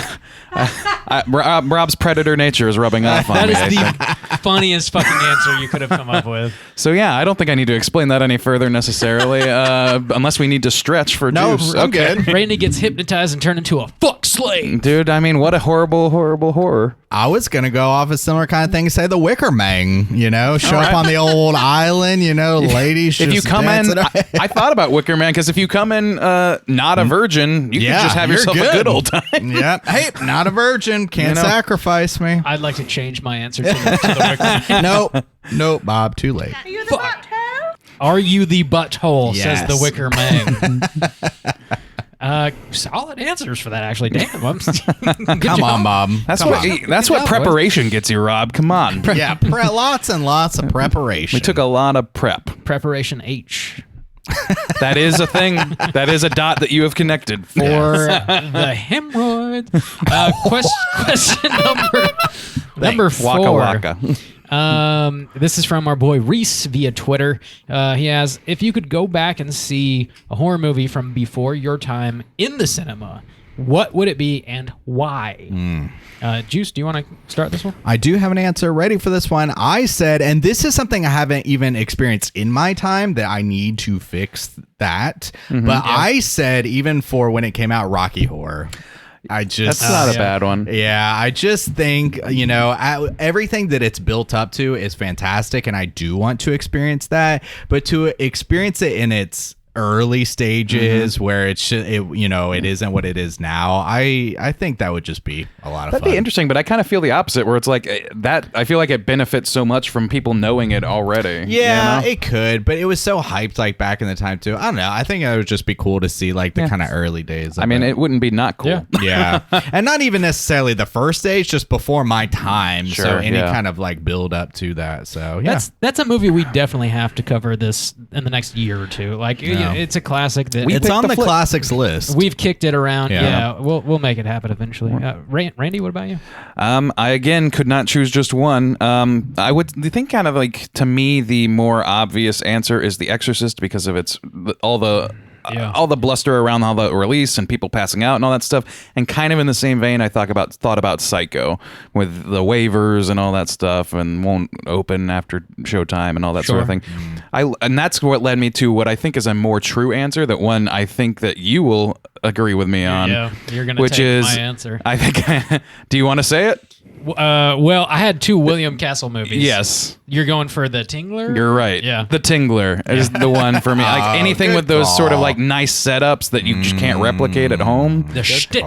The shtick, man. I want to experice the shtick for real. Or schlock. That's a good call. Yeah. Yeah, so if you're unfamiliar, I love William Castle. I've mentioned he's got a biography called I Want to Scare the Pants Off America. I read that. Highly recommend it if you're interested in William Castle at all. He would do these various shticks whenever he would release a movie to the theater that just sound super fun and really cool. For The Tingler specifically, he would rig up these like little devices underneath the seats that would sort of vibrate or quote, like shock you. It wouldn't really shock you. It would shock you. Quite literally and metaphorically. When the Tingler would pop up on screen, they would set the little deals off and they'd vibrate your seat and you'd freak out. The Tingler is shocking me. That's pretty bad, Vincent Price. I wouldn't use that. Damn. That's solid. Cutting GP. The other one I had was House on Haunted Hill, because I love that movie. I kicked that one around too. It's another William Castle joint, and what they did for screenings of House on Haunted Hill is they had a skeleton that would float around above you. It was suspended, and it was probably just on a zip line or whatever. Yeah. They just let it fly around. Just dangling. During the climax of that movie, they'd let it loose. And that kind of stuff is so charming and fun and interesting and something you truly can only experience if you go to the theater to watch it. Back in the day, people didn't have a choice. It was that or nothing. But stuff like that doesn't really happen anymore. But I love it, and who knows, maybe in the near future that kind of thing will happen again. I know there's art houses that do shit like that, but maybe it'll become more popular and get people into the theater a little more, because streaming is tough to beat. It's so convenient, and it is what it is. Yep. Solid question. I like that one. That's a great question. Yeah. Who's question up? number Juice? 5. Yeah, Juice. Yep. So the next question is: was there ever a horror movie where something was spoiled for you that was disappointing? So somebody who kind of ruined the movie for you beforehand. See, I mean, I did trouble deciphering what this question meant. I wasn't sure if it meant it spoiled something for you and the spoiler ruined the movie for you, and that it made it, I don't want to see that. That's terrible. Or if it was just you had the movie spoiled in general. I took it as you had the movie spoiled. That's how I approached it too, because I couldn't come up with an answer for the alternate answer. So. Okay. This is coming from Gabriel on Twitter. I took it as was there a movie that was just spoiled, ruined for you before you could see it? Okay. Well, in that case, I think for me, there were two that were ruined for me. One was The Sixth Sense, and it was primarily because at the time I was young enough to where I didn't really know if... I didn't know that I was going to be a horror fan. I didn't know that it was going to be such a seminal thing for me to want to see on my own without being spoiled. And somebody just told me, and I was like, you can tell me. I was a kid, and they told me. And then similarly, I was talking to a friend in high school about 28 Days Later, and they were like, "Oh, this is a great movie. It starts out with," and they started describing the movie, and I thought they were just kind of giving a general synopsis. They told me every fucking moment of that movie. Oh no! And then it ends. I was like, "Oh shit, that's the movie! Like, what are you doing?" So I knew how that thing ended. It wasn't like the biggest twist type movie, but it was still like, you ruined this, kind of. Yeah. Mm-hmm. Yeah. Juice. I did not forget to answer this one. That's never happened to me. There's never been a time where somebody has like ruined a movie for me. I had a few. So yeah. What were yours, Bob? Actually, The Sixth Sense. Fuck you. Fuck you. If we could all be so fucking lucky. The Sixth Sense was also ruined for me. The movie The Orphan was spoiled for me as well. Yeah. I've still never seen it because like I just know the end, and I was like, well, I guess. Actually, I could add that to my list too. Yeah. I still haven't seen it either. They just released a sequel to that this year, and like apparently it's pretty good too. But like I don't want to watch the original, and I feel like that's kind of necessary. Yeah, they did to release watch another the sequel. Orphan this year. Yeah, I did not hear it was good, but that's interesting. Orphan First Kill, I think is what it's called. I heard good things. Anyway, okay. Yeah, that was spoiled for me. And also, this is not horror, but The Goblet of Fire, the Harry Potter movie. No, the book, because I read the book. I was going to say, like, the books. Those damn books ruined the movie for me. Yeah, I think my cousin, I was like, yeah, I just bought The Goblet of Fire. And he's like, oh, these people die. And I was like, tight. Your cousin is going to hell. Damn, dude. That's. I mean, do you remember like that phenomenon of whenever one of those books came out, somebody would jump to the end and then just start screaming to all the people waiting for their copy what the big ending was? That's fucked up. It was fucked up. Like people are dickheads. Randy, question number 6. Number 6. Yeah. Which horror movie were you most excited about that turned out to be terrible? Excluding the David Gordon Green trilogy. And also what horror movie did you watch with no expectations, but it blew you away? Bob, why don't you kick that off? That's also let's do the first part first. Like, what movie were you excited about that you hated? Okay, this is from Reese on Twitter again. Another solid question. Yeah. So a movie that I was probably foolishly excited for and turned out to hate was an M. Night Shyamalan joint, Glass. We warned you, Bob. We warned you. I was really stoked for it because Split was so fucking good. Yeah, I liked Split too. And so was Unbreakable, and I guess that's a spoiler. They're connected.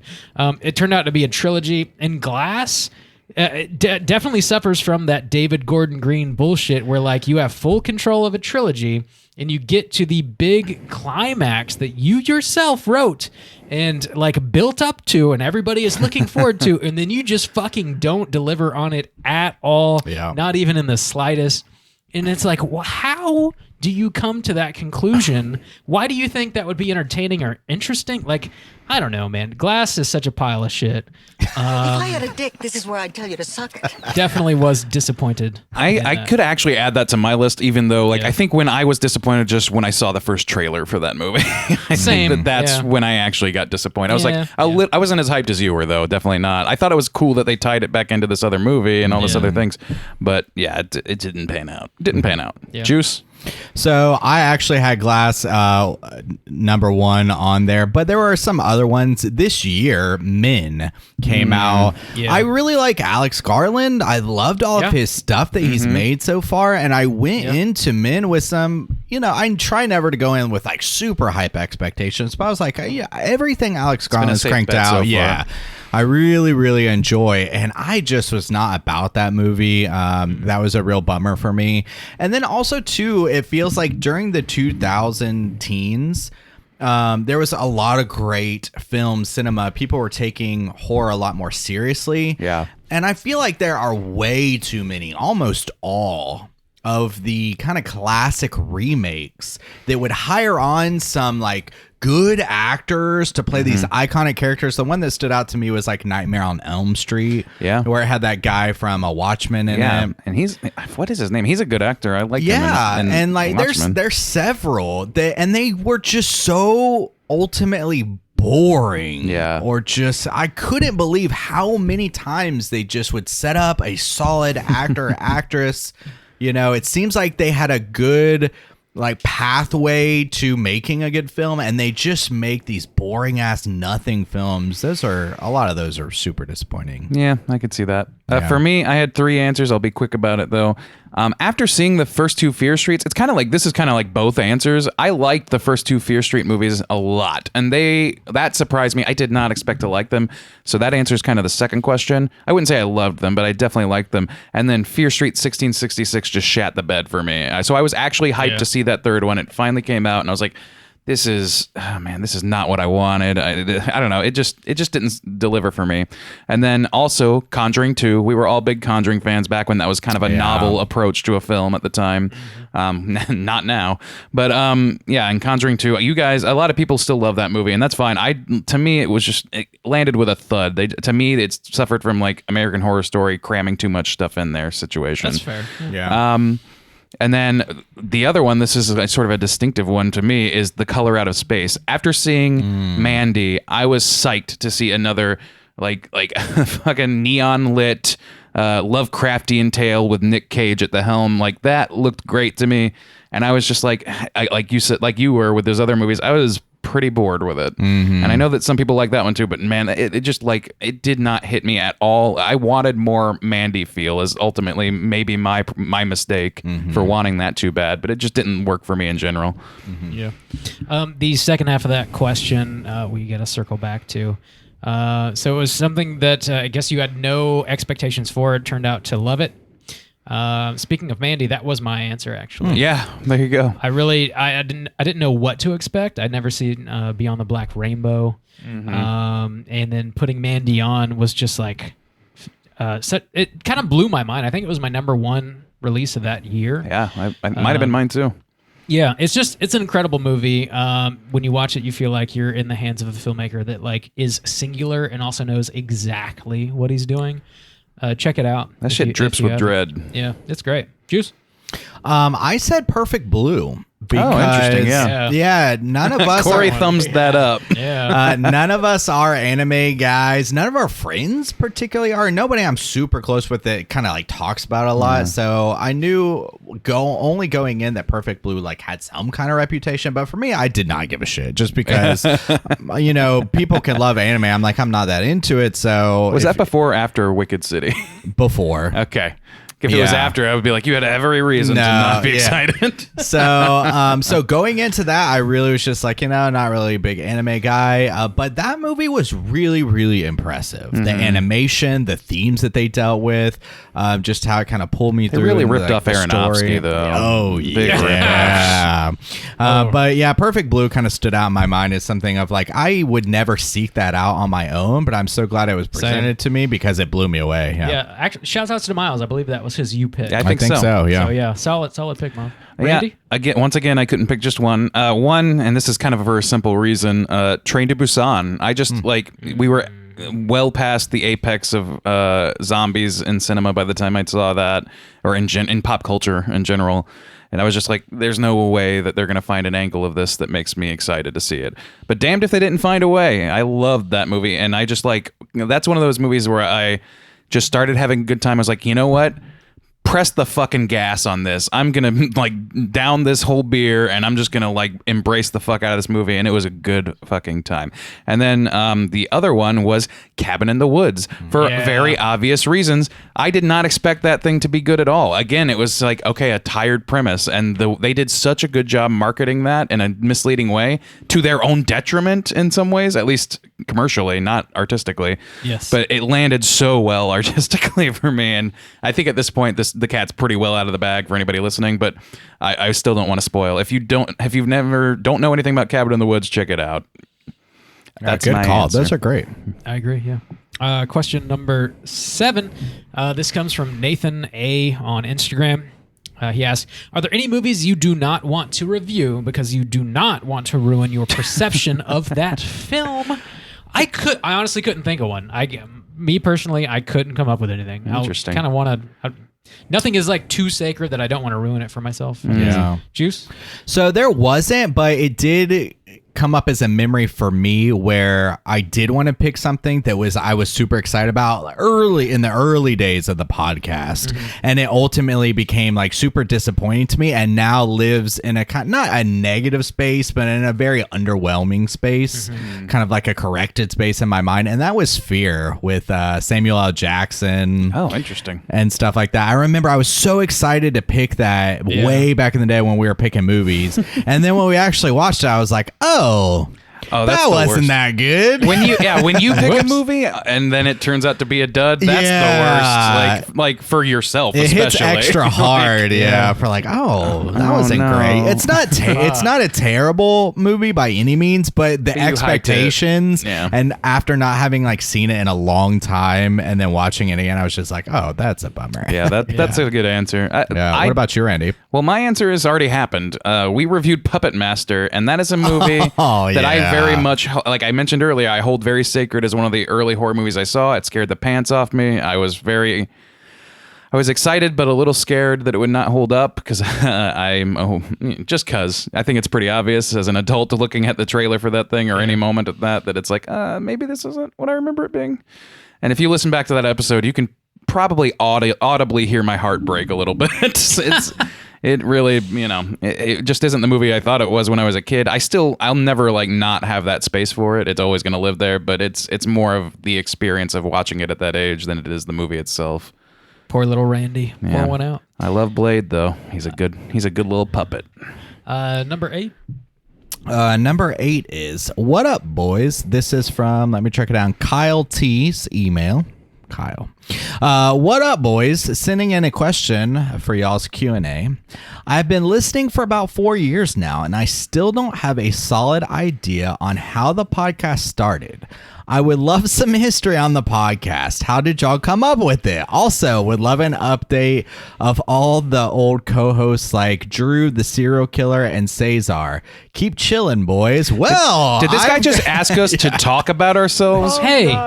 Question number 8 said, would you please make a documentary and explain how this podcast would you please got started? Circle jerk yourselves raw? So yeah, Kyle, if you can wait when this comes out, half a week, a lot of those questions are going to be answered. But I will say at our live show, several of the old hosts showed up. Yeah. And even at the Blood Rage. So Drew and Brad were at both of those events. We still keep in really close contact with both of them and see them often. We're in contact with everybody. Like there's no bad blood or anything between anyone who's ever been on the show.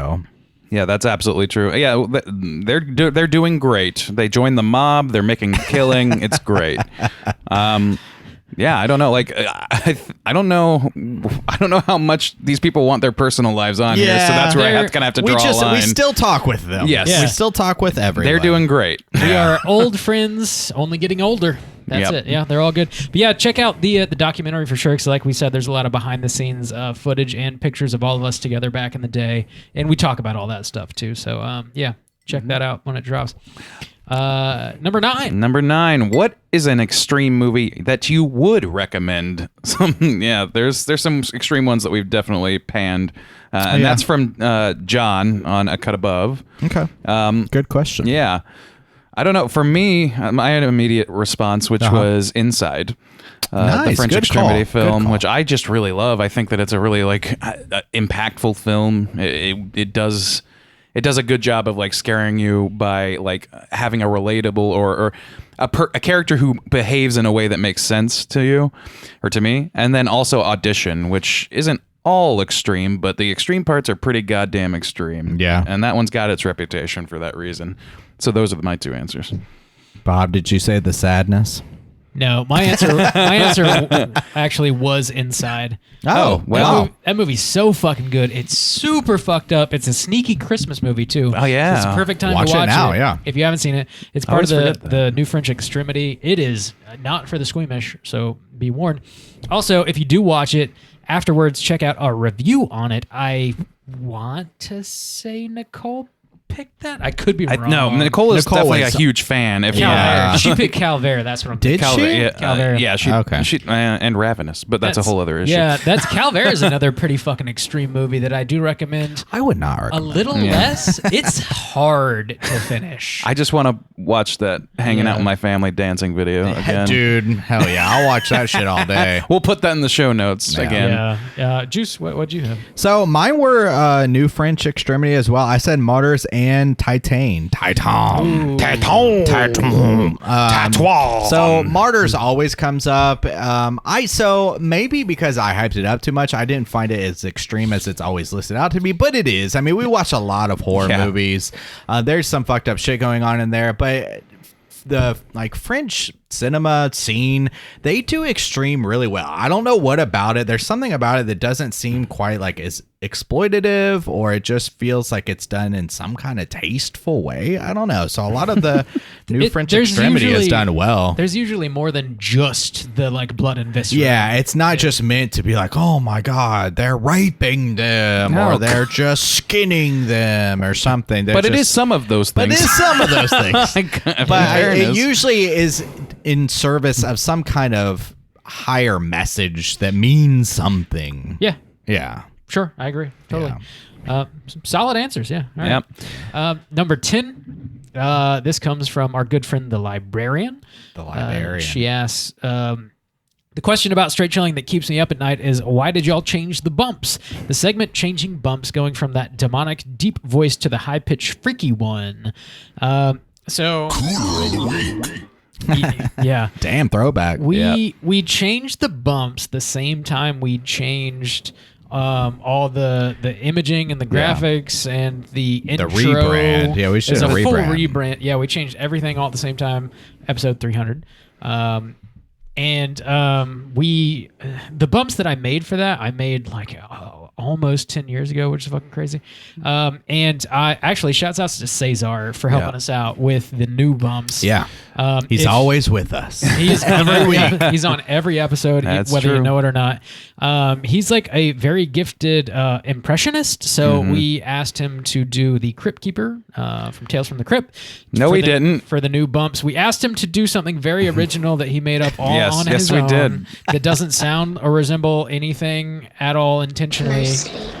And that's where we got the new bumps. Yeah. And also there was a practical reason too, in that we needed to solidify certain segments that didn't have bumps yet. True. I think that at the time, whatever, what we couldn't get a hold of DJ Elzebub. Let's just say that. And so we needed to sort of take a new approach just to formalize a couple other things and tighten it up a little bit. Yeah. But we're fans of both still to this day. Yeah. I mean, that's pretty much the answer to that, I guess. Juicy, anything else you want to add?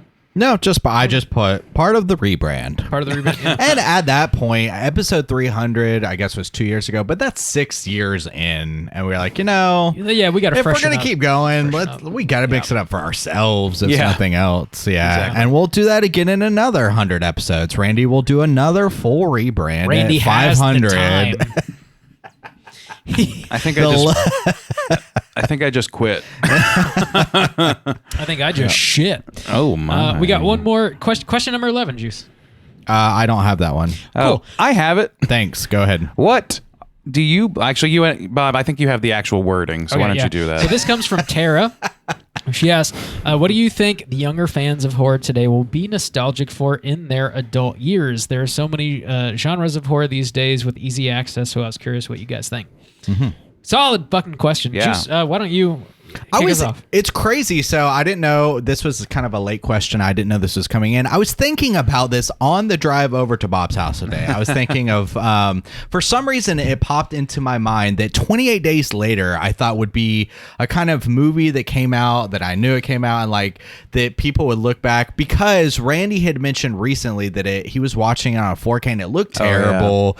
And I was like, that's kind of a time where that would have come out. It's been 20 years now since it's been out, and I was thinking about 20 years removed from when we started watching horror films, which would have been things like The Thing and stuff, and I was like, I feel like 28 Days Later lives up to that, where the footage now, it's hard to even kind of upgrade. It looks kind of shitty, but it's so impactful because that was at the beginning of the wave of zombies Yeah, the zombie that was wave. so Resurgence, prominent yeah. because I know from my younger brothers who are now in their early 20s, they're just slightly younger than me. A lot of their childhood and stuff was like watching The Walking Dead, as kids and being spooked out by and stuff. And so zombies were so prevalent, and I feel like that'll eventually circle back around, but I think people look back on like 28 Days Later. That's an interesting answer. Yeah. Also, like it's kind of got something that a lot of movies can't have anymore because we're so fixated on getting great quality, and with good reason. Yeah. But like you look back at, older films that, had terrible VHS transfers, and that's how a lot of people saw these older films. Like that sort of grain, that sort of like lack of fidelity maybe adds to its place in time in film history. Do you know what I mean? Like I think so. Like a black and white movie has a certain feel. This movie kind of has a certain feel. It doesn't look good by a standard that I would hold today, but maybe there's something sort of like magical about that lost fidelity. You know what I mean? Yeah, I agree. I love the tactile feel of it, honestly. Like, just I don't think it was shot on video, but specifically like movies that were shot on film, like you can feel the film on the screen. Yeah. I don't know. It was probably like a low grade digital, I guess. It definitely was. Yeah. But I miss that kind of shit, man. Like you can tell when something's shot on film, generally speaking. Yeah. And I mean, absolutely. If it wasn't as good of a movie, I would not care. I would not want to watch a movie that looks like that. But it is that good of a movie. Yeah. Do you want to answer, Bob? Go ahead. So I think we talked about this a little bit, but maybe actually, you know what? You go, because I might be stealing your answer for a third time, and I don't want to do that. Okay. My first thought was Over the Garden Wall. Yep. Yeah. Okay. Yep. Oh yeah. Came out in 2015 or so. Wow. So it's fairly new, and it's something that we've 7 covered years, though. very thoroughly. In that it's perfect like starter horror. It's very family friendly. You can show it to your kids. It's a little bit spooky. The aesthetic is amazing. The music is amazing. The voice acting is incredible. The animation style. It's 10 out of 10 all around. I don't see what you can do any better. It gets you in the like Halloween spirit too, which is fantastic. And it also can live outside Halloween, which is great. Yeah, it totally can.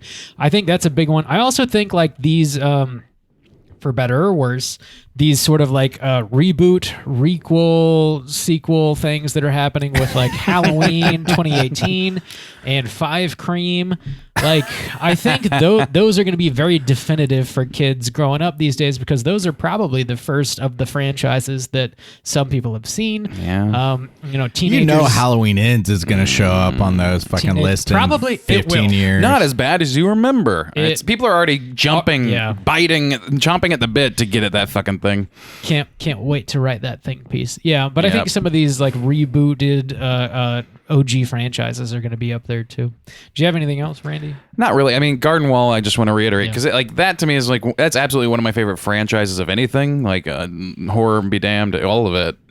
It's one of my favorite things. And I already see it. I have my cousin's kids are big fans of that show, and like they grew up right at the time where they should have been watching it and are already nostalgic for it. It's already happening with that show, and I think that because of its seasonal nature, it stands an even better chance of becoming that sort of like legendary thing that's going to eventually be like used and abused for merchandising, like Hocus Pocus. Oh no, yeah. But I'm getting in there early. I got just this week I framed a print by an artist named Brian Reedy of Enoch in that Huskenby episode. Nice, yeah. And it's fucking awesome. People are making folk art around this stuff. If That's you go like to the my Garden favorite Walls episode. Except Me for the too, man. Halloween episode. It's that one, or it's the modern, like the Halloween specific like episode. number 2. It is like number 2. Yeah. They come out strong. It bookends with the strongest episodes for sure. When you find out like what the real deal is in episode 9, that's like 6 to fucking midnight. Well. Predator Bob. Show it to your Predator kids. Bob. Thanks everybody for sending in those questions. Honestly, some really, really solid thought-provoking questions. Hopefully we answered them well enough. We got a few emails that were just people tipping their hats, saying congratulations on episode 400. We wanted to give some shouts-outs for those real quick. Big thanks to Catalin chiming in all the way from Italy. It's been a minute since we heard from you. Hope all is well, and thank you so much for the congratulations. Also, big thanks to Tara for writing in as well. She sent us a really solid question.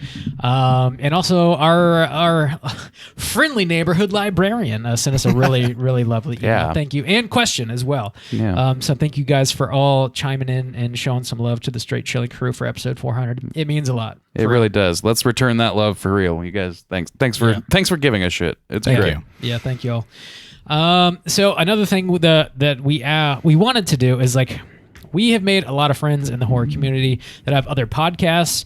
Also, there's been a lot of podcasts that have spawned out of our Slack community, and we wanted to sort of we spawned them. They've spawned from our community. We wanted to reach out and sort of include everybody that Y'all we've getting tipsy? That we've No. goddamn. You want some more Red Stag juice? That we've worked with and need more ice. and are also just friends with. We wanted to include them in our celebration for episode 400. So we've got some voicemails that we're going to be playing here from several people, and we've got one that we is a bit of a surprise. That is so much Red Stag. No, it's not. I am sorry. No, it's not. I can definitively tell you, no, it's not. I can't. Oh my god. Oh, boys. So give me that cup. We've got. I haven't finished the last pour. But what? My cup's bigger than up. yours. You gotta keep the beat. I've got a 5-finger floater of Red Stag. 5-finger floater. No wonder you're still That's- talking straightly. Dude, 5-finger floater is going to be our new band, right? So we've got actually about 8 voicemails that we're going to play here. First up, we're going to hear from the OG, our very good friend, Nicole from Light and Shadow Hell Podcast. Hell yeet. Let's hear what Nicole has to say. Hello, Straight Chilling crew. Nicole from Light and Shadow here, congratulating you guys on 400 episodes. 400, what an accomplishment. You have certainly come a long way from 18 people sitting around a laptop talking over each other. And it seems like it hasn't been that long since I first met you guys, but I did the math and it's been 6 years. And correct me if I'm wrong, but I think I might have been the first guest host on your show. And I appreciate your willingness to let a stranger who reached out on Instagram drive to Jacksonville and come to your house to record with you. Although we did not have a Screamin' and Creamin' on that episode, and I'm still just a little salty about that. I had a blog at that time, but listening to you guys and then coming on the show a couple times made me realize that podcasting was something that I could do. And again, correct me if I'm wrong, but I think Light and Shadow was the first of many shows to spin out of our little group. Podcasting has become an escape and has built a sense of community for a lot of people, not just horror fans, but the horror podcasting community is a strong one. And listening to you guys each week brings me a little bit of joy, and it always makes me feel like I'm catching up with friends. And beyond that, the community on the Slack channel has become a really important interaction for me personally, and I know that many of the regulars on our Slack community would say the same thing. You guys often downplay your efforts, but I want to say thank you for consistently showing up, putting in the work, and building a quality show over the years. I've watched you guys grow, like I said, from a scrappy little podcast to what it is now. And I know it takes a lot of effort to put together a creative project like this. You all have day jobs, and you guys have consistently poured time and energy not only into the show, but also into building more and more bonus content and into the horror community in general. And it is much appreciated. And before I wrap up, I want to take just a minute to mention some standout episodes for me. And these are just from the last 100 episodes, not the whole show, because I don't need to take up all the time and be here all day. So I really enjoyed the Calvaire episode, which was one of my picks. You guys really dug in and talked about some of the deeper meaning of that movie, which even I hadn't really considered. Jason X was an entertaining and hilarious episode. I remember I was laughing through that whole show, but my husband was sitting next to me in our office having a conference call with the president of his organization. And I was laughing, like trying to stifle my laughter at what I'm pretty sure was a butt joke. Also, I found the tribute episode to your friend Jack to be particularly touching, even though I didn't get to meet him. I didn't know him. But it really made me feel like, you guys had such a special connection, and it made me feel like I was in on it and reminiscing with old friends. And last but not least, your recent episode on May was quite a standout. I always enjoy a good Randy rant, TM. And it was also interesting to hear Soju be the voice of reason for a change, especially after listening to him threaten bodily harm on David Gordon Green just a couple weeks prior. So I'm definitely looking forward to the next 100 episodes. And maybe by the time we get to 500, we'll be kicking off that Straight Chilling podcast network that me and Heidelberg keep pushing for. Just let me know if you need help with that. Also, I don't think I was a guest in 2022, and so I'm expecting a phone call in 2023, fellas. Don't leave your first, and I'm sure favorite guest hanging. Until then, Soju can just keep, bringing that female perspective for me. So Rob, Andy, Justin, again, a big, giant, huge congratulations to you guys. And until next time, stay spooky. Awesome. Hell yeah. Nicole is the fucking best. Confirmed first guest that was not somebody we went to school with or lived nearby. Yeah. And there is a special space for you in the documentary, Nicole. There is. Yeah, there there really is a special space for you. And feature coming up together. We haven't talked about it yet, but before Christmas comes, we're going to be discussing A Christmas Carol, the novel, and a lot of the film. So real deep dive that I am truly looking forward to. And that's happening on Creature Corner, which is a new... No, Creature Comfort. Creature Comfort. The Creature Corner. Welcome to the show, Bob. Bob. Preparation. Been drinking your whiskey? Yeah. Speaking of...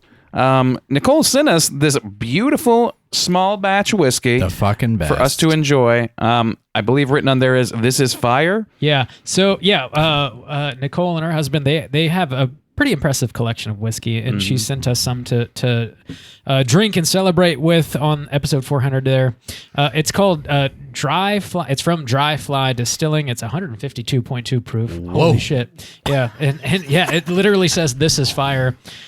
This is fire. So, Nicole, thanks for always hanging out with us and supporting us from way back in the day. We definitely look forward to collaborating with you in the future, and let's raise our glasses to Nicole. Thank you so much. Thank you so much. Cheers.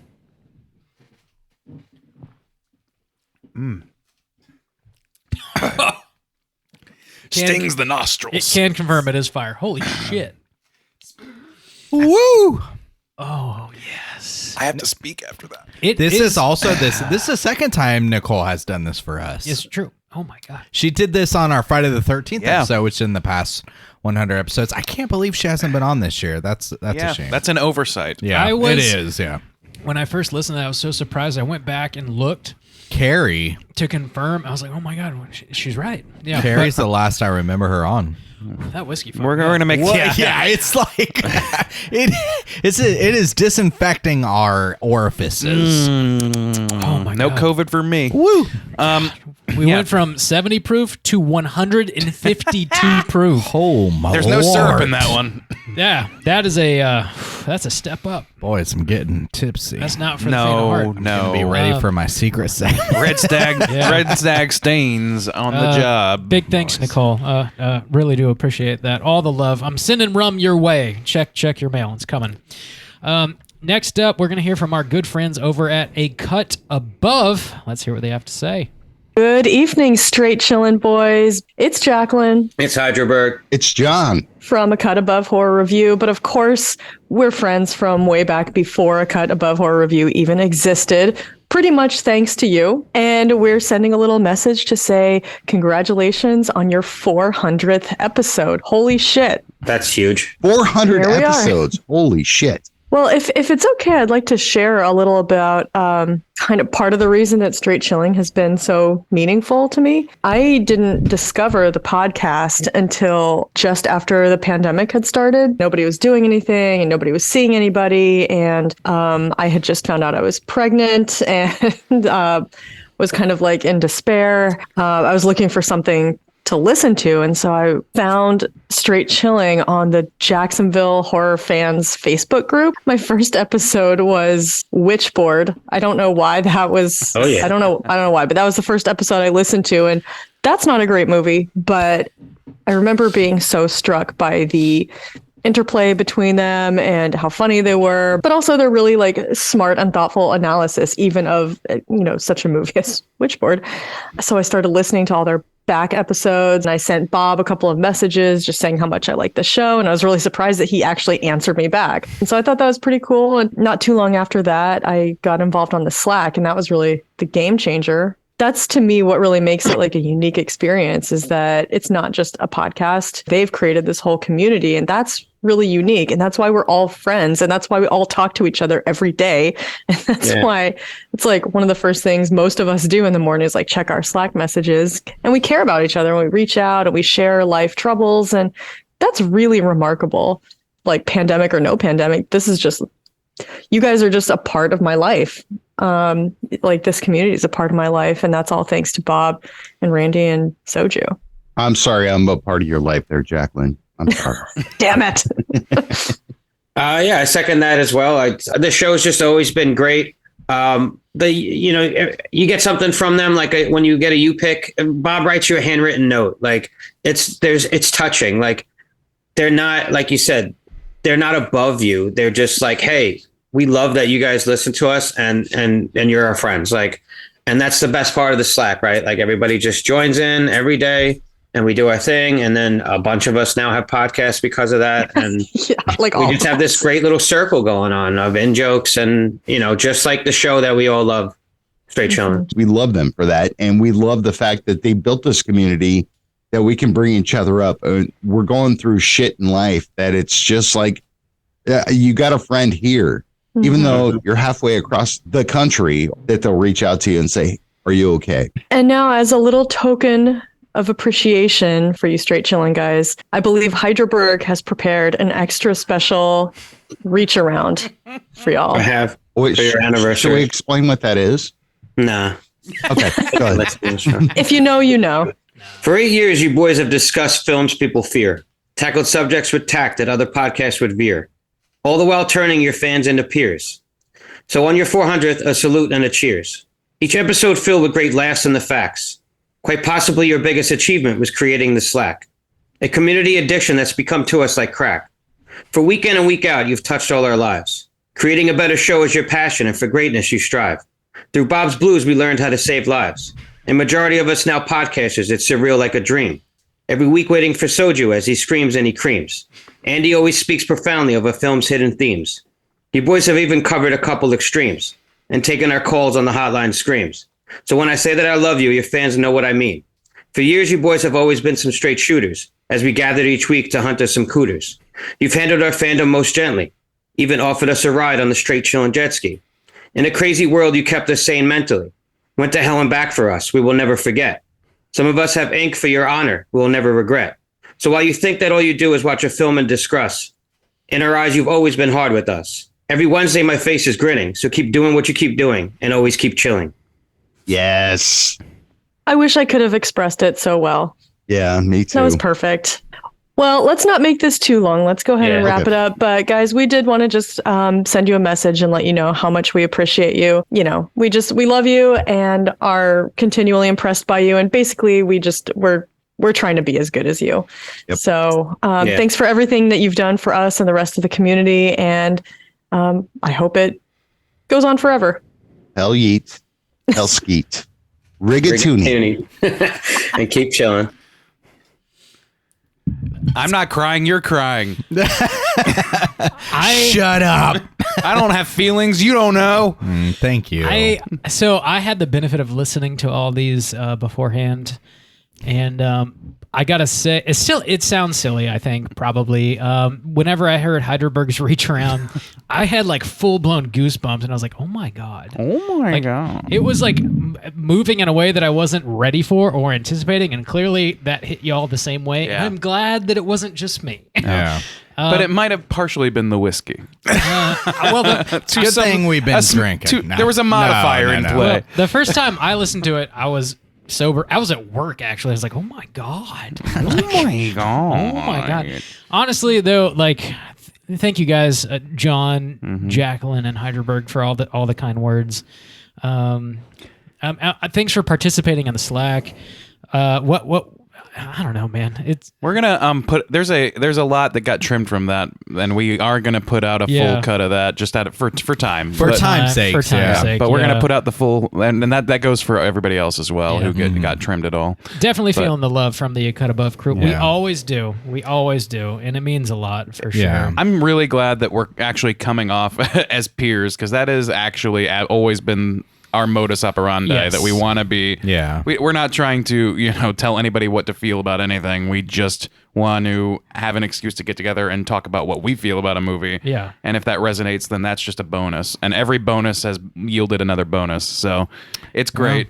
We're happy that that things are spawning from the Slack. If anything, I feel the reverence of like, wow, like people talk to me, like people talk about us. That's fucked up. Even when I get the invite, I'm just like, I'm just gonna go talk with some friends. Like, hey, I'm gonna go talk with everyone. Even Jacqueline showed up to the live show the other night. Just like gave her a hug and like, hey, friend, and Nate too. Like good old Nate. It's never like Matt. It's never like hello listener to my podcast. It's like hello it's just friend. friends. It's fucking good Thanks to for see thinking of me. This is great to see. This is the real truth about podcasting when you're doing it the way that we do it, is that it's like being in a bar band, and you get people that decide they like coming to see your bar band every week, and you become friends with those people, and maybe they pick up an instrument themselves. It's a really beautiful cycle.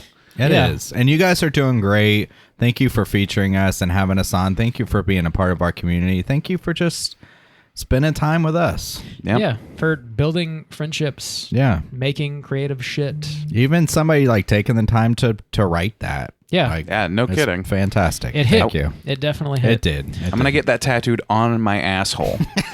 So that everyone knows binding contract. My boy Randy has a very long asshole. My asshole has a diameter of 4 to 5 feet. Some things have happened. I could park a Buick in Randy's asshole. Definitely feeling the love. That's probably the fat kind end of of a joke. chair That's probably the is kind of going in joke there. that almost got Nicole's husband fired. Here we are, just costing people their jobs. Let me talk a little more about my asshole. That's I don't our think we bread and covered butter. It's Thank unwieldy. God people love asshole jokes. Oh my we got God.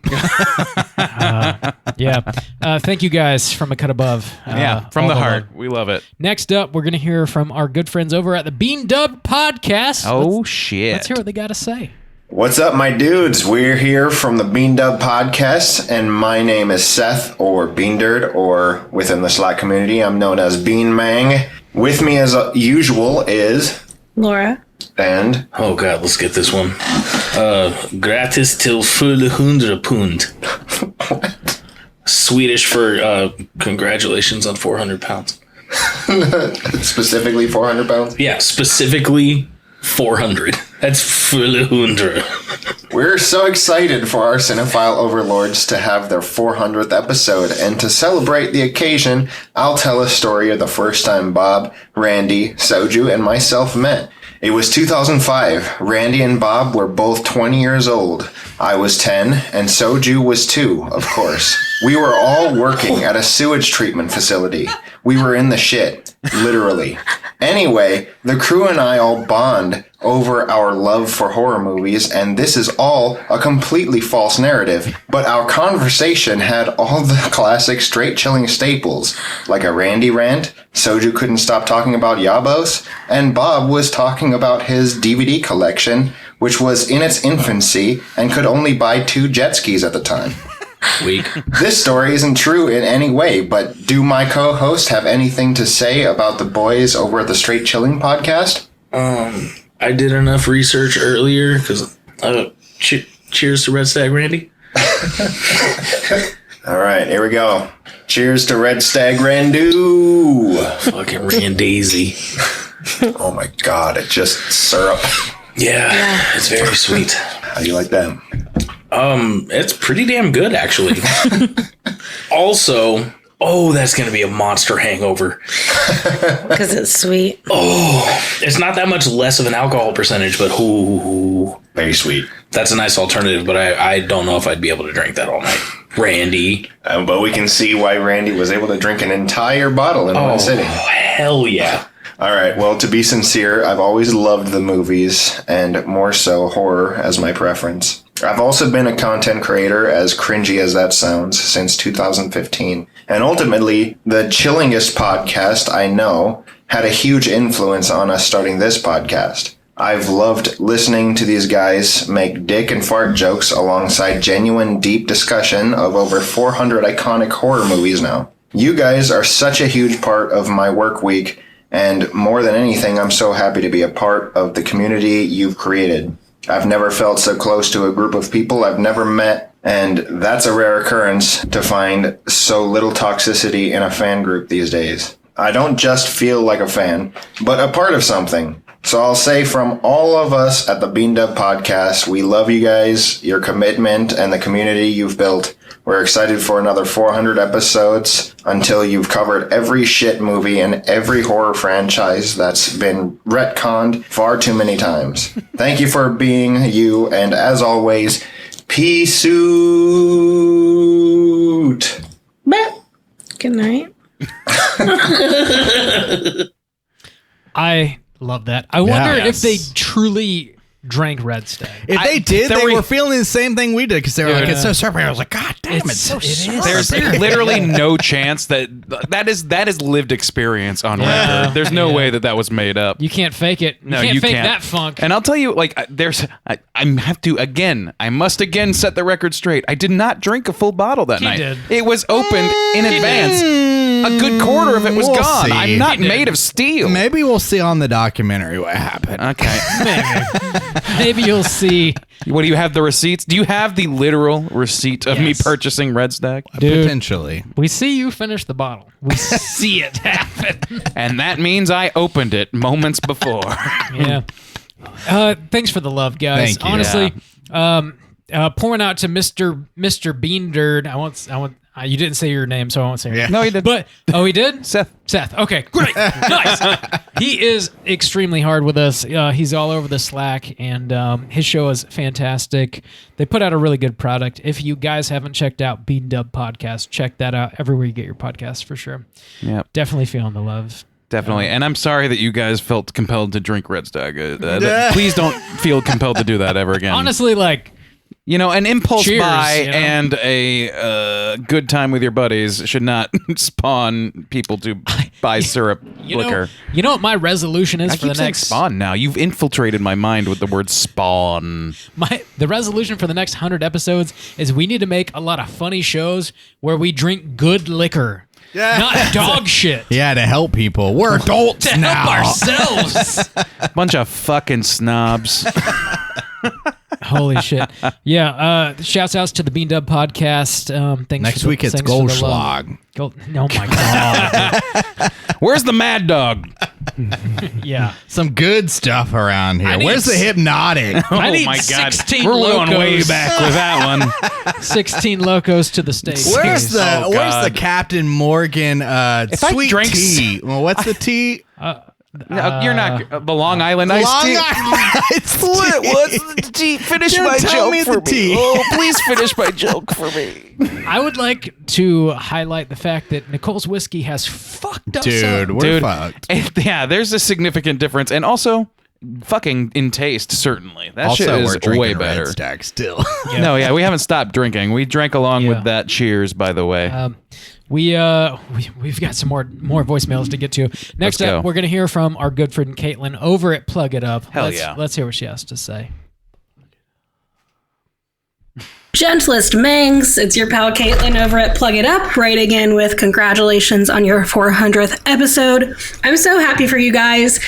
The first feelings that came up for me are how impressed I am and how proud I am. 400 is a huge accomplishment, and I hope you're proud not just of the show that you've worked so hard on, but also the community that you've built. The second feeling that came up for me was insane jealousy, because y'all are the kind of podcasters I want to be, and I'm just wildly jealous. So in honor of your 400th episode, the documentary, and everything you have going on, I made a list of the reasons I'm jealous of you guys.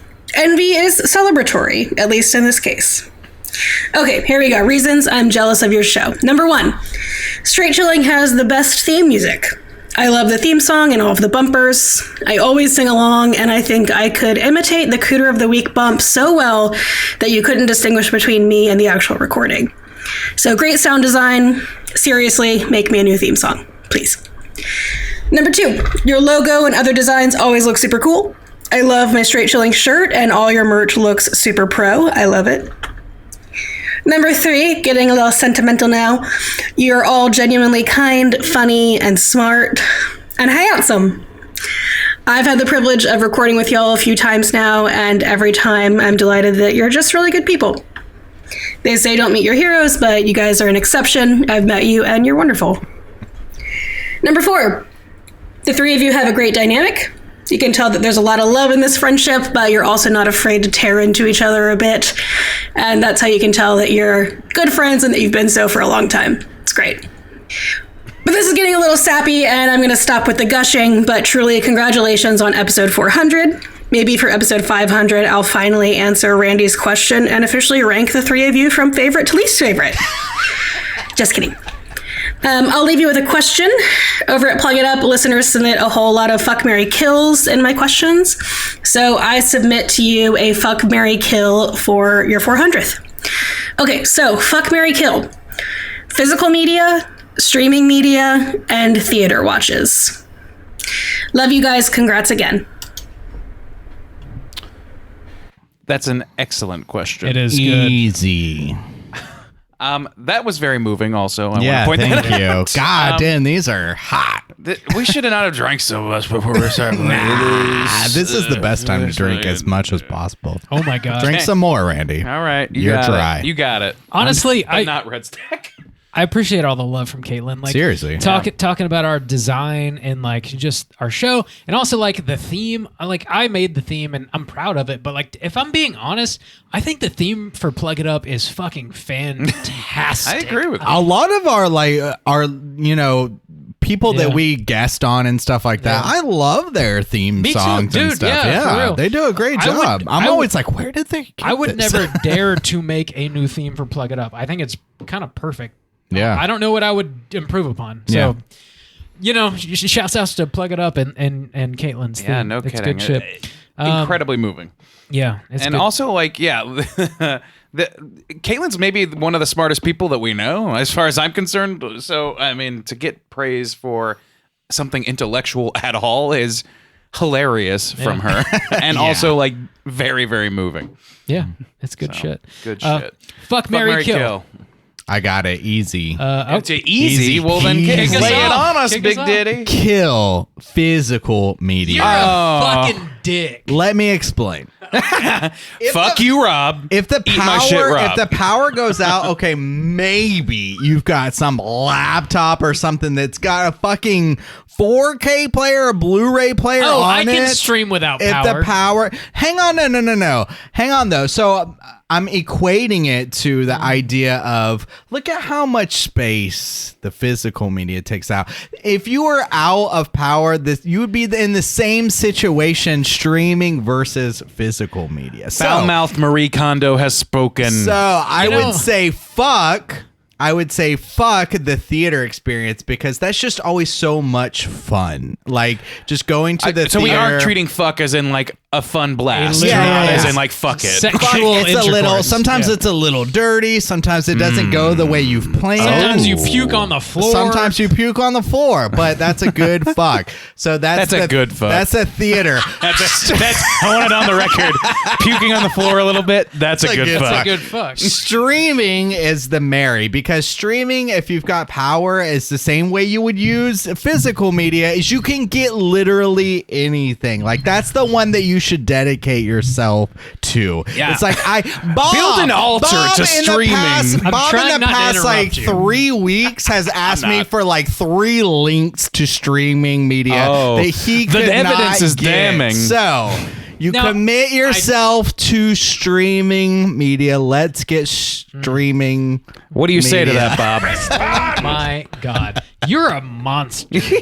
So I will say the last link I asked you for fucking didn't work, and I went to the theater to watch the movie anyways and loved it. It was great. So yeah, streaming bullshit. Fuck, marry, kill. I would say marry physical media. It's here to stay. You? It's here to It's stay. here to stay. It's never going to be irrelevant. Physical media is here to stay. I'm sorry. Well, I'm making it work. I mean, vinyl was irrelevant, and now it's coming back. I don't know. I don't see physical media going away anyway, like permanently. Anyways, obviously this is going to be my Mary. It's got the best. It literally looks the best. It's got all the bonus features. It's got the physical artwork. You can't beat it. When your internet goes down, you still have fucking power, so you can watch a Blu-ray or a 4K. You have to have power and internet. Decent internet to stream shit, and you still probably aren't streaming it in 4K. At best, it's like 1080p, and that shit sometimes still has commercials. Fuck that shit. Murder streaming. And then, yeah, the theater is what you fuck, because it's quick and dirty and weird, and you never know what you're sitting in. Yeah, that's what you fuck. Well, there you go. Randoos. I agree with you fellers. No, you have to pick a side, all right. Randoos. Yeah, okay. I think for me, I'm fluctuating with these answers. I think fuck the theater. Fuck. I would agree with Juice on fucking the theater. We're all in agreement on that. Okay, you said all this of too. us. Okay, yeah. All of us. All 3 of us, we would all fuck a theater. I and will all of fuck us in a theater. All of us find puking I on the floor have acceptable for fucked in a fucking. theater. Really? We really? Really? Yes. That yeah. Yep. Tight. Yep. Randy? Okay. I don't know. I kind of want to pursue that thread, but yeah, so fucking the theater like Justin and Mary. I think I'm going physical. No, I'm not dapping Double you. dap me. Nope, I'm not Double dapping dap you on me. principle. I will not. I'm a centrist in this matter.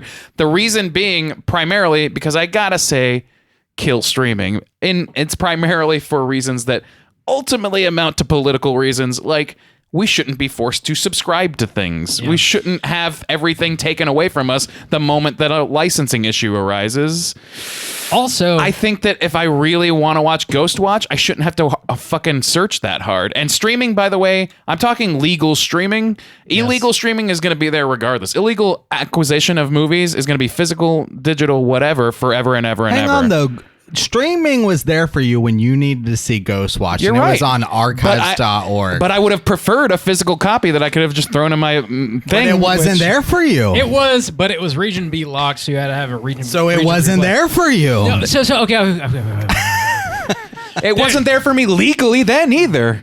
Okay. Yeah. Okay. It was on archives.org. That's legal. What? That's on archives. I don't think I'm not totally convinced that that's the case. That's I fair. think that people can upload anything to archive.org. That's not legal. That's definitely not legal. However, I will say if you want to watch Ghost Watch that just dropped on Blu-ray, Region A It's And about to. It's still pending. No, I already have it. It's behind you. Why the fuck is my copy then? I pre-ordered that shit. I pre-ordered it too. You want to change your answer from you wanna physical media? Are you?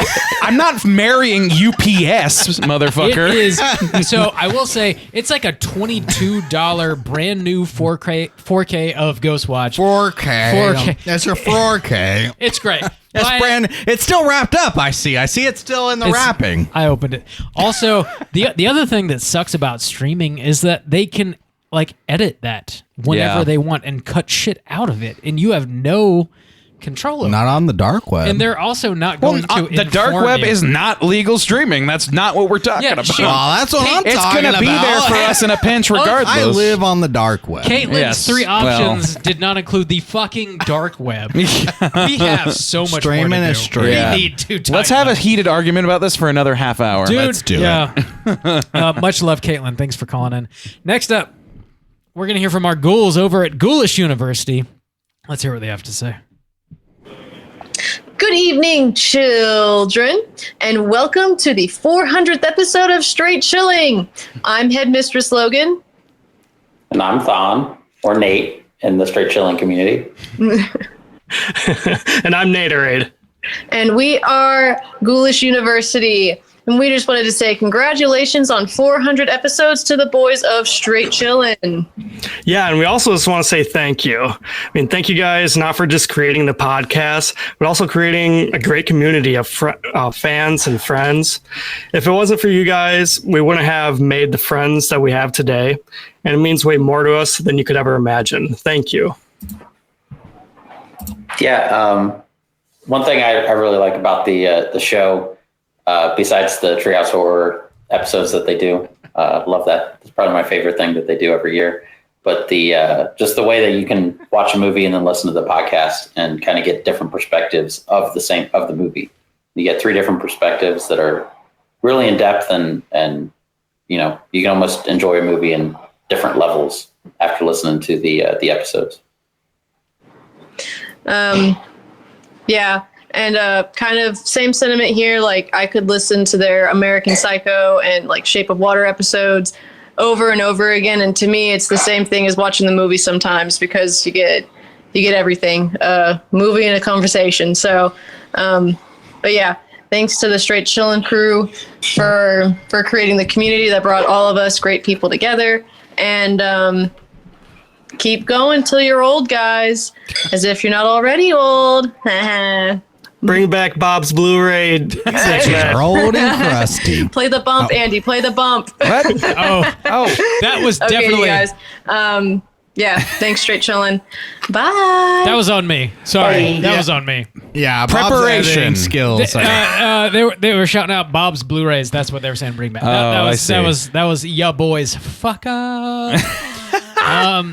Yeah, shouts outs to fucking Logan and the Nate. The Nate, hell yeah. This is like honestly, this is a very emotional episode for me. I'm verklempt as fuck. I don't know what to say to this sort of thing, except that, you know, like, you guys, like, this is, it's a lot of work, but it's easier than it looks like when you know, are good buddies with the people you're talking to, when it yields dividends in and of itself. And as I've said on the Slack before, we would be doing this whether or not anybody was giving a shit. And I think that we get that impression from you guys too. And eventually, and if not already, you guys are all you guys with podcasts anyway, are going to suffer through the same misunderstanding of yourself, where people suddenly care what you think and in some cases refer to you as heroes and shit. Like, that's not acceptable to me. Don't do that. I'm kidding. I love that, and it's just like hard for me to swallow as somebody who doesn't take compliments well. So I don't know. I'm rambling. I had a lot of stag. I mean, likewise. Honestly, I hang out with like one of the Nates somewhat regularly. He's in Jacksonville. Mm-hmm. Super sweet dude. Very nice He guy. was here literally yesterday. Like, all the love in the world to my boy Nate. I wish I could hang out with everybody in the Slack, Absolutely. honestly. And hopefully one day we can make that happen and make a rounds, meet everybody. It is just kind of surreal to know that, like, our friendship, which is our show. Our show is our friendship. It's, when you boil it down, that's what it really is. We really marketed Randy's our not convinced. friendships. And to know that our friendship has essentially spawned other friendships that literally wouldn't have happened if we hadn't have created the Slack channel is just like the best. It couldn't be better. Yeah, I'll tell you, it couldn't be any better. Circle jerking's never been easier. I'll tell you that. I will say, I did step away to take a leak. I just wanted to say, of this squad, these three are staples in the Slack community, in our community. Sure, totally. Anytime any kind of discussion's going, I'm looking for like this squad, because I'm like, Logan and the Nates. Yeah, I know that they're a part of the community. Their name popping up every day, and this is just fam. Sometimes every day we get the benefit of 3 professors of the university, so we don't take that for granted. We truly don't. Truly, yeah. Really. It's we talk about movies, but really it's about our friendship, and we're happy to make new friends along the way. And God bless. Thank you guys for calling in. Absolutely wonderful to hear from all of you. And due to the request.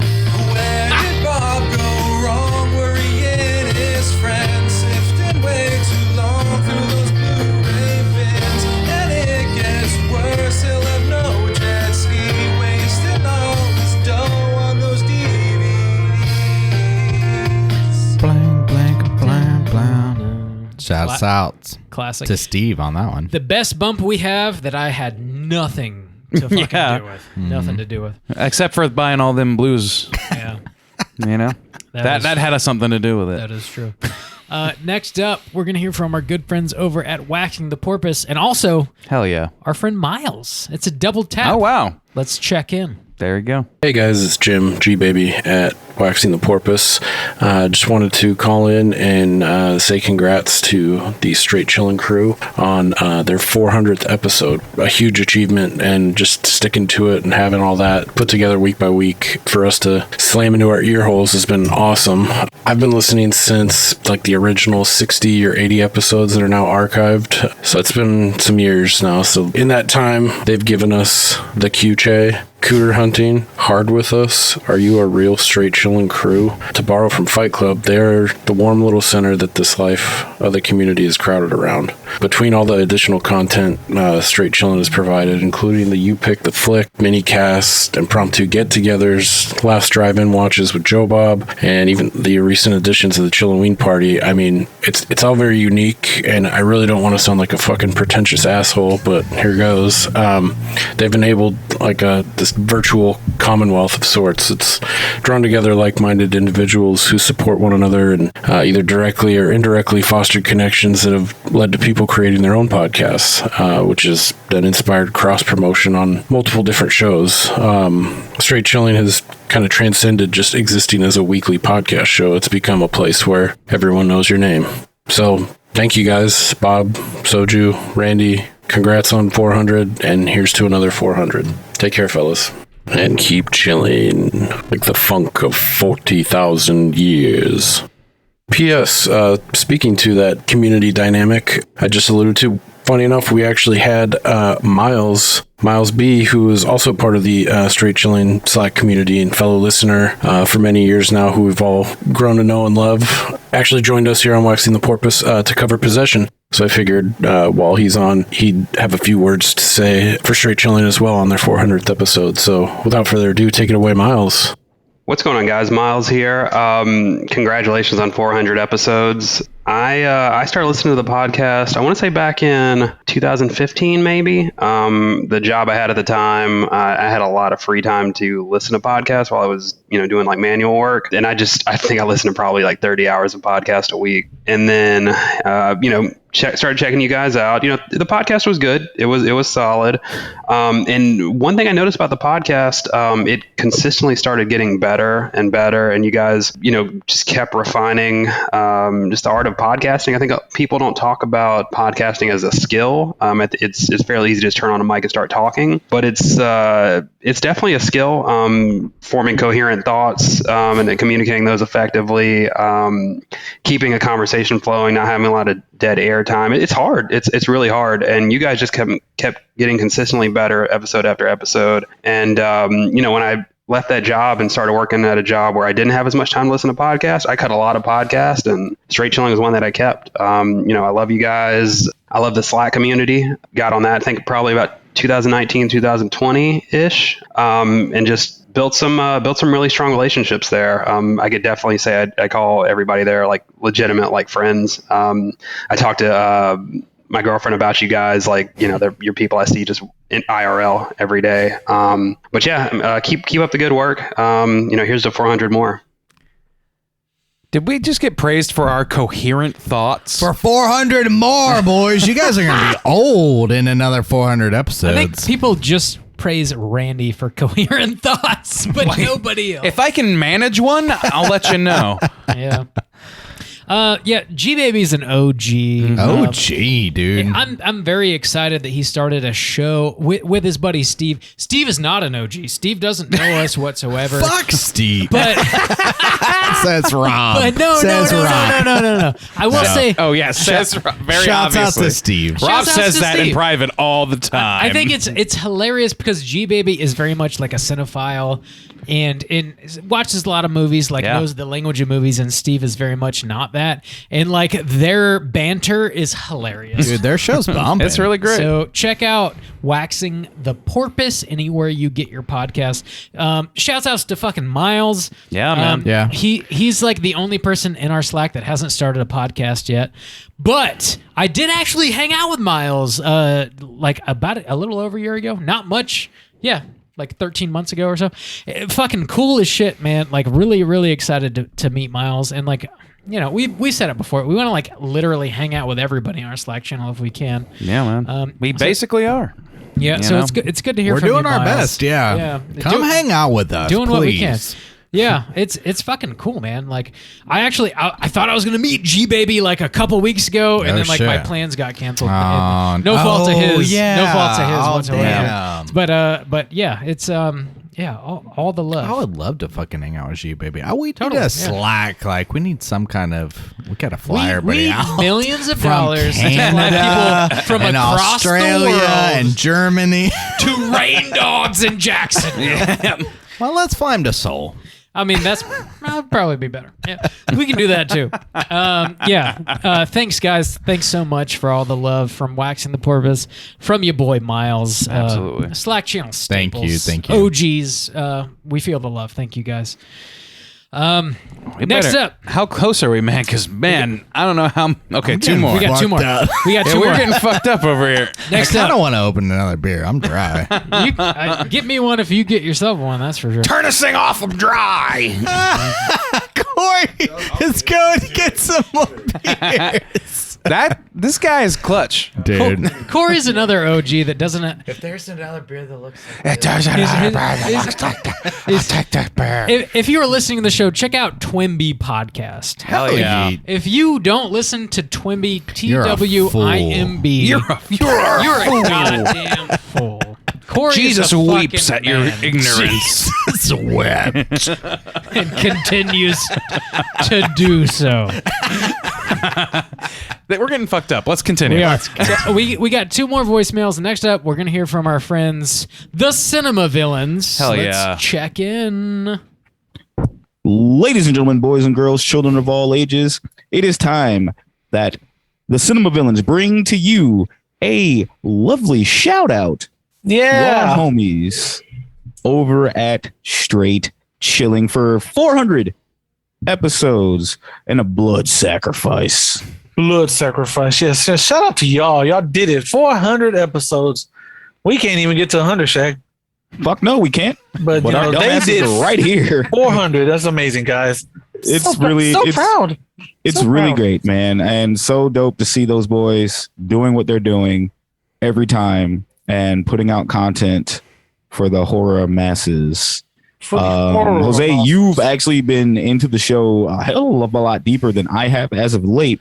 What are some of your favorite memories coming from any episodes or just anything past, present? Yeah, man. Just favorite episodes that I can always go back and listen to. Definitely the Silent Night, Deadly Night 2 episode. Mm-hmm. But listen to it, guys. Christmas season, spooky. I mean, not Christmas. Yeah, Christmas season's coming up. Mm-hmm. Their Shape of Water episode is great. Their Conjuring 3 episode's another good episode you listen to because it features two idiots on there that, you know, possibly might have been drunk, might not though. Who knows? Yeah, oh boy. But yeah, man, like I said, man, y'all been doing the thing, man.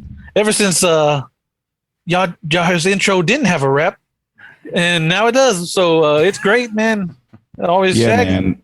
Good old boys from Duval County representing hard, man. I've been a fan of the show since like the earlier days in inception, so I know there was different hosts the Straight Chillin' Crew has had, but the OGs that I know are still there. That'll be Soju. That will be Randy Gandy G Landy, and also everybody's favorite Moncrief Bob. Good old Roberto. That's right. Duval's biggest horror pimp. My favorite episodes of all time would actually include, like, one of my favorite ones, of course, would have been the Over the Garden Wall episode. I love the breakdown of that. But top 5, not even 5, but just one, would be the Krampus episode that they did. With one solid gold star. Solid 1 star. Amazing content. Boys, we, thank you for always including us. You never really had to do it. We really appreciate y'all for even letting us do the opportunity to do that. But for Shag and Jose and myself, we want to say, keep on chilling, boys. Yep. Keep chilling. Take care of yourselves. Later. Dan, them's OGs Cheers. too. For real, Krampus and that's throwback. Shaggy, Shaggy. Aside from Nicole, I don't know who I met first, but one of those two folks I met first. I mean, obviously Nicole when she came on our first show as a guest. Yeah. But we ran into Shaggy at what's called GAM Festival here in Jacksonville. Yeah. And we talked Chucky for like 20 minutes in the middle of that, drunkenly yelling about Chucky for a long time, and it was fucking great. I loved that. I loved getting to meet that's one of the early memories of having anybody give a shit about what we're doing besides us going around and begging people to give a shit with stickers and whatnot. Yeah. If you know Straight Chillin' before there was a rap in the intro, then that's You're OG. OG. You're OG. That's old school. If you can put up with those episodes, man, you really, really like the show. Shouts out. And also, Moncrief Bob is the funniest fucking thing I've ever heard in my life. Although technically, I think it's got to be Briarwood Bob. It is Briarwood Bob. That's where I grew up for sure. But I will. I mean, I gotta respect it. I remember when we had them on our show. I think that was the birth of the Moncrief Bob. I don't know, but like Shaggy was talking about like some of the streets over here in the Duval, and I was like, yeah, I know fucking Moncrief. I work literally everywhere in the city, so I know every street almost. And he's like, you know Moncrief? I was like, dude, yeah. Oh, she's a fancy flower. I fucking know Dude, Moncrief. I know Moncrief. You know Moncrief? You know Pearl Street? You know Pearl Street? Hell yeah.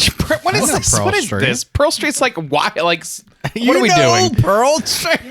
Do you know Main Street? Are you familiar with J. Turner Butler Boulevard? JTB? You ever heard of the Jacksonville Jaguars? They're a little underground. You fucking poser. In terms of their skill level. Yeah, shouts outs to fucking Shaggy and Jose. We had them on. It was a long time coming, man. It was a lot of fucking fun. If you guys don't listen to Cinema Villains, yeah, man, check them out anywhere you get your podcast. They actually just talked about Silent Night, Deadly Night Part Deuce. So yeah, man, tune in. 'Tis the season. You won't regret it. All right, we got one more, right? We got one more. Is this another spawned podcast? Literally anything but. Okay. So we do need to give a thanks real quick to the fine folks over at Ghoulish University and A Cut Above for making this next call possible. This made me freak the fuck out. we I heard Justin squeal like a child. It was, This was a very thoughtful gift that was given to us. We received it just after we hosted a screening of Blood Rage at Sunray, and I just fucking loaded my shorts. So, with all things, I can confirm those shorts are ruined. They're in the trash. Hazmat was involved. That's plenty of buildup. This is we're gonna hear from our good boy. Our good boy. Our good boy. Our good old boy. Let's set the stage more properly. This is from the legend Iconic himself, figure. my boy, Dick Bibbs. Wow, guys, congratulations on the 400th episode of the Straight Chillin' Podcast. Bob, Andy, Justin, that's some kind of record for time wasted on cheap horror. And I'll tell you what, I'm an expert on time wasted on cheap horror. And no, really, that's amazing. And I've been designated by your friends at Ghoulish University and a Cut Above Horror Review to bring the official greetings and appreciation for the past 8 years of covering every single aspect of horror, from family-friendly horror to banned all over the world horror. From all-time classics to movies that just came out this week, from the obscure to the mainstream, the good, the bad, the so bad it's good. You know, I've been on one of those episodes. I'm one of the 400. I was probably in the 300s. I do remember that. And I'm aware that you guys occasionally discuss the latest Last Drive-In episode on the air, and I truly appreciate that. So keep chilling and keep deep diving and keep building that community.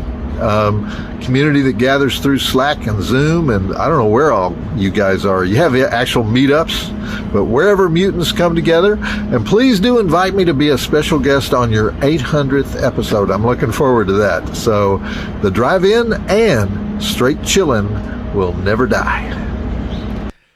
Don't want to close my eyes. I don't want to go to sleep. I miss you, Joe Bob. That's a verbal contract.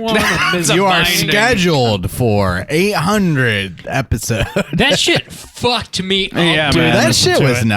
I know. So I wasn't there. Rob sent it out. You know, Nate sent it to Bob, He and did, Bob yeah. sent it out to us. And I legit just stopped. I think I had just pulled into my house. Yeah. I stopped, opened my phone, sat there, and was kind of just blown away. Yeah, no mesmerized. shit. I was like, this man is speaking our names. Dude, Nate. Keep my name in your mouth. Keep it there. We just finished. I want a timeshare in your mouth. We just wrapped up our Blood Rage show, and Nate was like, "Hey, we all chipped in and got y'all this cameo or whatever," and I was like, "Oh, tight! I'll listen to it when I get home." Oh, Bob. But I mean, I was. Oh, that's cool. Oh my god! Okay, cool. Boo this man! I was selling fucking these dope posters that Randy I designed. was peddling merchandise. Oh, don't try and dig yourself out of this hole now. And I also, was like, trying to be capitalist, Bob. The dollars were flowing. I couldn't say no. capitalist predator Bob. I was trying to talk to people and pack shit up and stuff, and I finally got home. It was late as fuck, and I remember sitting down, like finally, like taking a minute, and I was like, oh fuck, I gotta watch that fucking cameo, and I pulled it up, and it was fucking Joe Bob congratulating us on our fucking bullshit. And I fucking shit in my pants. We've well established that the pants are the shattered. pants are gone. I could not. It wasn't just shit, people. I could not fucking believe it, dude. It meant so much, Dude, yeah. And I was like, kind of embarrassed that I didn't watch it then and there and like hug. We're Nate. embarrassed for you. I had to. We're all embarrassed I had now. to text everybody the next morning and be like, "Holy fucking shit! Thank you guys." Like it meant so fucking much to us. Like it really, really, really did. I don't think I can overstate it. I don't think I can. Yeah, truly. Honestly. I stopped. I took a moment. It was like I watched it like kind of like 2 or 3 times in a row, and I was just like really appreciative. Not the fact that Joe Bob was saying our names or that was speaking out to us, but the fact that people took the time that knew us well enough to know that would be meaningful and impactful to Absolutely. us. That was the more thing that really struck me. It's just like, man, Totally. I'm totally in agreement. you just pure appreciation and just humility. Truly, That's the thing. I mean, it's well established based on this whole episode of me saying so. Like, I don't take positive feedback very well. I don't know how to react to it. Best. Don't fuck with me. I'm right about that. You're the best graphic but like designer when I know. saw this, I had the opposite reaction. I did not watch it 3 times. I could barely get through for the first time because I'm like, this is so much. Like this. emotionally is like just hitting me so goddamn hard because it, like you said, like people took the time to make that happen. Joe Bob took the time to make that happen and also remembered that he was on our show. That's nuts, which dude. is incredible. Probably lying, but no, he remembers. How dare he's a man of honor. I legit think he remembers. I believe Joe are Bob the has best. a fucking steel trap. I don't doubt he remembers anything. I guess I don't mean to say that he's lying. I just feel like but he is. I feel like we would be a blip on his radar. But we I don't- were. I don't doubt that part. But I he- also think he has a great memory. nailed it in time, like did. time wise. You're right. He actually did. Look, it doesn't matter. The point being that like the whole thing like just hit me so goddamn hard, like a ton of bricks, and it was like almost too much to take in all at once for me. Yeah. And I want to thank you guys for putting that together for us. I want to thank Joe Bob for like saying our names, putting our names in his mouth. Keep putting our names in your mouth. Put us in your mouth, Joe Bob. Keep me in your mouth, Joe Bob. Yeah, that was Set very me very up an Airbnb in there. I'll go. very thoughtful. Thank you guys so much for doing that. It did mean a lot for sure. We're gonna do another Joe Bob watch party. Hell yeah. Hell yeet. In 2 weeks, Christmas special. Yeah, he's doing a Christmas double feature in 2 weeks. Whatever. Bob, predict it now so I can shame you for being Whatever wrong. that date is. He's going to make you wrong, whatever you guess. What do you think it's going to be, Bob?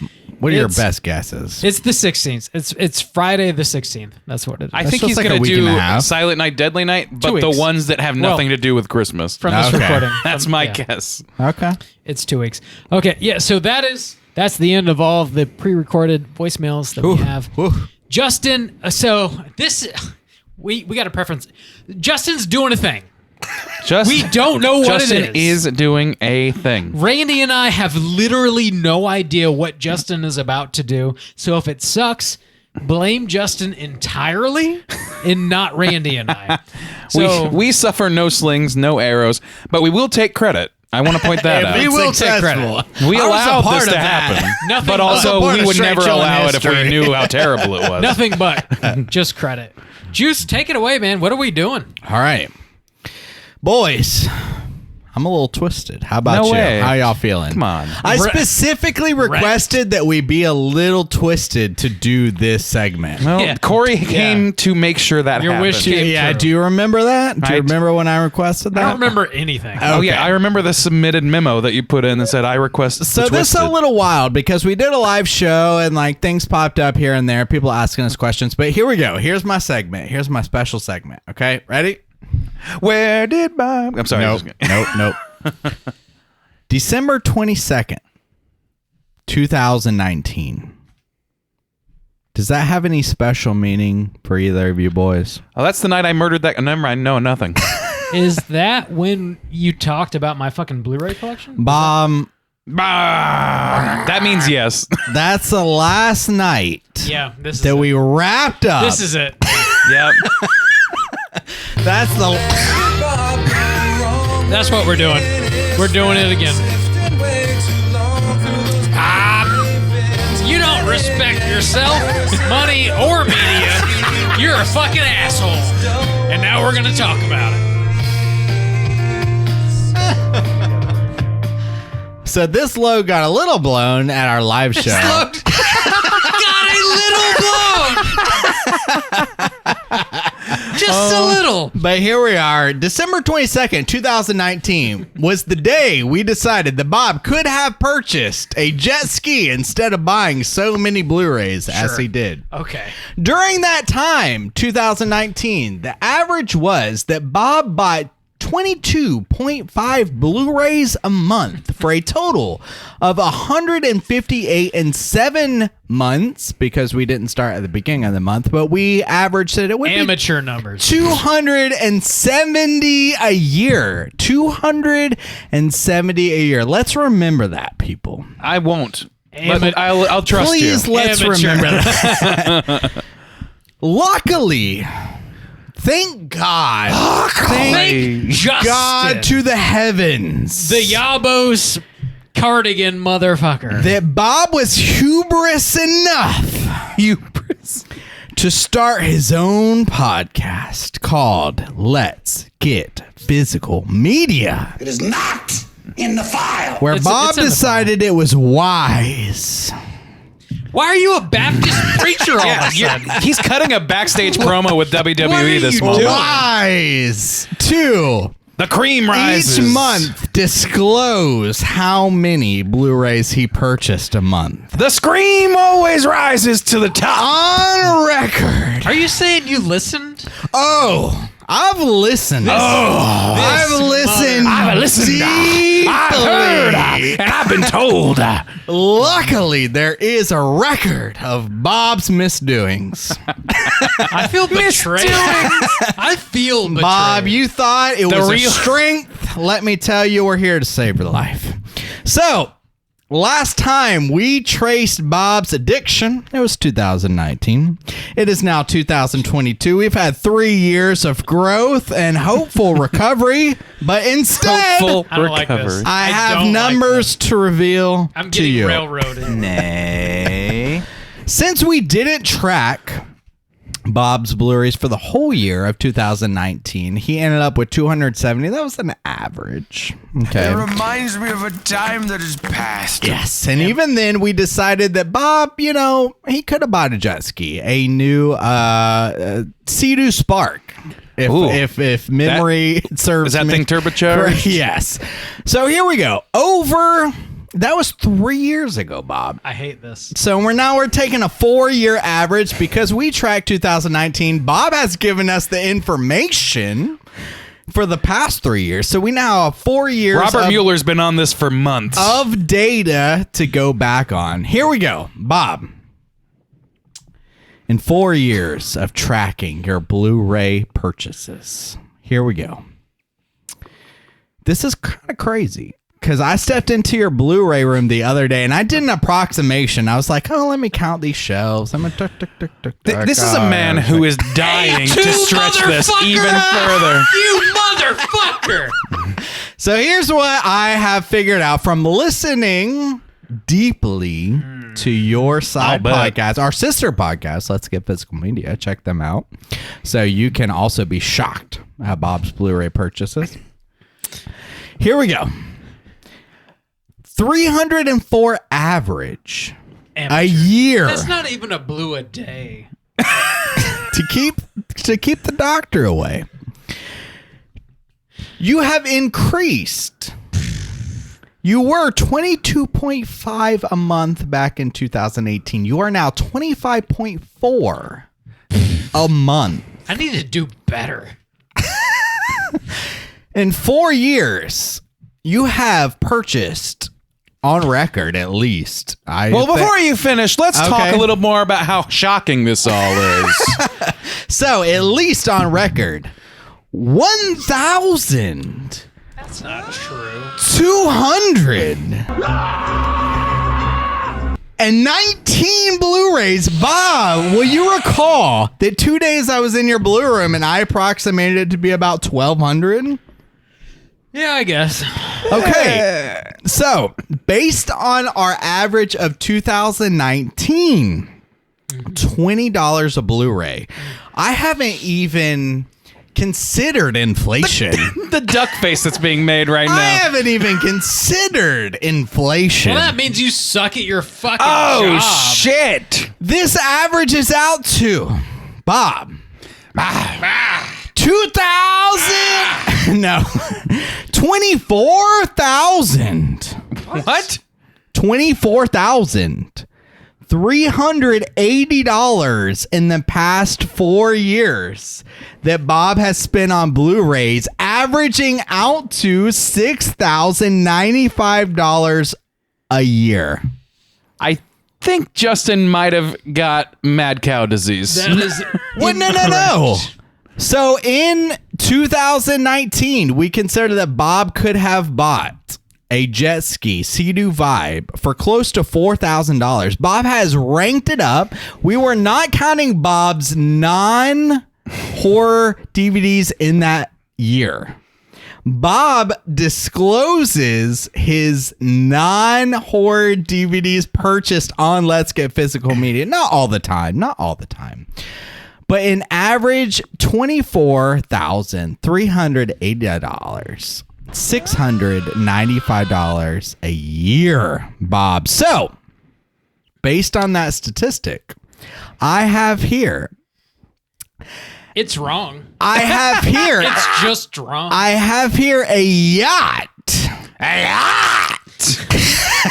A houseboat, if you will, that could be purchased. Okay. I spend $30,000 on movies a year. Bob, that is not what I stated. I need people to know. Do you that. think I didn't do my research on this, Bob? No, what's scary is that you did.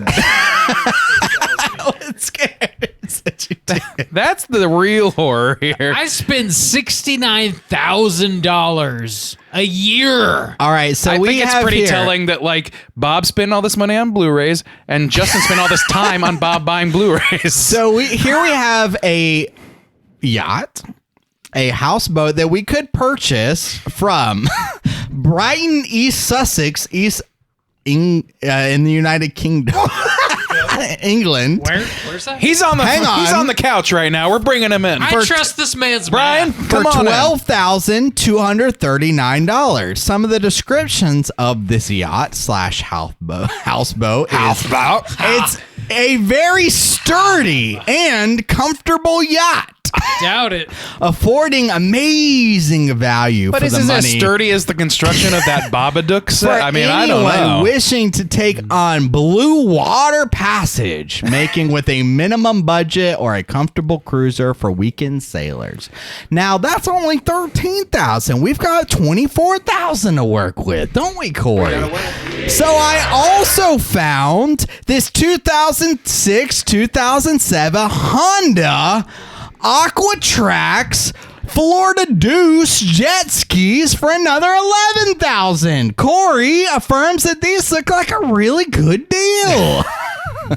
These are two Honda Aquatrax jet skis, Bob. You know what? We are surrounded by hundreds of thousands of dollars of movies in this room right now. I need you all to know. All I want I'm you trying to say Rob, is that the in IRS is going to be calling later. They have some questions for you. Totaling 2019, 2020, 21, 22, we could have ourselves a straight chillin' houseboat plus 2 straight chillin' jet skis. As soon as you buy them. Bob, give me the permission to sell these blues. And dude, that is the question. It does come with a flat screen TV, Bob. It's flat. Is it flat? It's not a tube TV? It's flat. We're fucking living! Because of the implication. Because of the implication. I imply that your math is wrong. I don't think so, Bob. We're gonna audit the audit here. Let's audit it. You know, we're gonna Let's bring put some Bob to the specialists in. test. I'm going to call Mr. IRS. Baron von IRS is Bob, going in to come in and double 2019, check you the proclaimed numbers. that these Blu-rays could be a tax write-off. Have you written any of these Blu-rays off? I don't pay taxes. That's for losers. Well, now you're Get definitely him, for real getting IRS. audited. Get him. Everybody knows that. We are now 2 hosts of Straight Chilling. Bob is in prison. Bob's calling in from San Clemente Prison Complex. Thanks for calling in, Bob. That's Juice's top secret thing. We do have one more segment to get to, actually. And that is definitely not where Bob went wrong. Bob went wrong. So something we've done every 100 shows is we make a supercut of funny bullshit that happens on podcasts. We mash them together, and I feel like every 100 shows it just gets longer and longer and longer. So this one was All the girls say so. Somebody says it.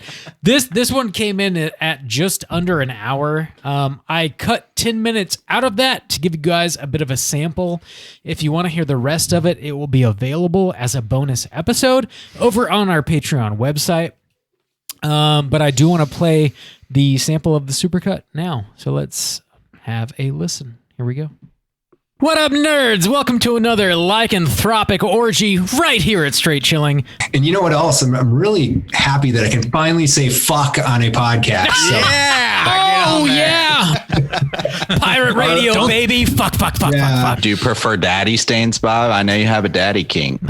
Apparently, I've been. I have a daddy kink. It's on record. Out of context. Let the record show. But on the other hand, I support incest. We have a wave of incest porn coming through our doors. It's our fucking Patreon supporters always picking these movies where siblings bang. Bombs. Sea-Doo pocket vibes, to be more specific. Rocket in your pocket or in the ocean. Yeah, feel the motion of the ocean right in your pocket. Sea-Doo vibes. Nothing is quite like the ocean, like the loud sound of mechanical vibrating. Oh, we're getting a last minute call. You'll suck that fucking stain right out of your sweater. Good evening, gentlemen. Not a long-time listener yet, but a first-time caller regardless. I know how it works around here, though, so I am inebriated. So I just want to say, G baby, this is in no way personal. True. I love you, but I'm just going to shit all over this movie today. Gentlemen, start your engines. They're started, buddy. Trust me. Okay. I be stroking. So if you want to hang out with us on Zoom, we're going to post a link to join. Shift H. It's a good shortcut to know. I don't know what that is. Hides all the screen elements. What is happening? And we'll go ahead and put the start point at the bottom and point towards the end. And we'll just start animating this thing. So here is the way this works.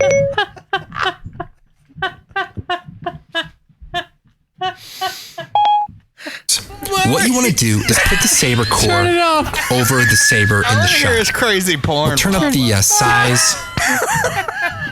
Randy. Now there is a control setting for the roundness. So if you want to. Oh my god! What the fuck's happening? It makes less sense than usual.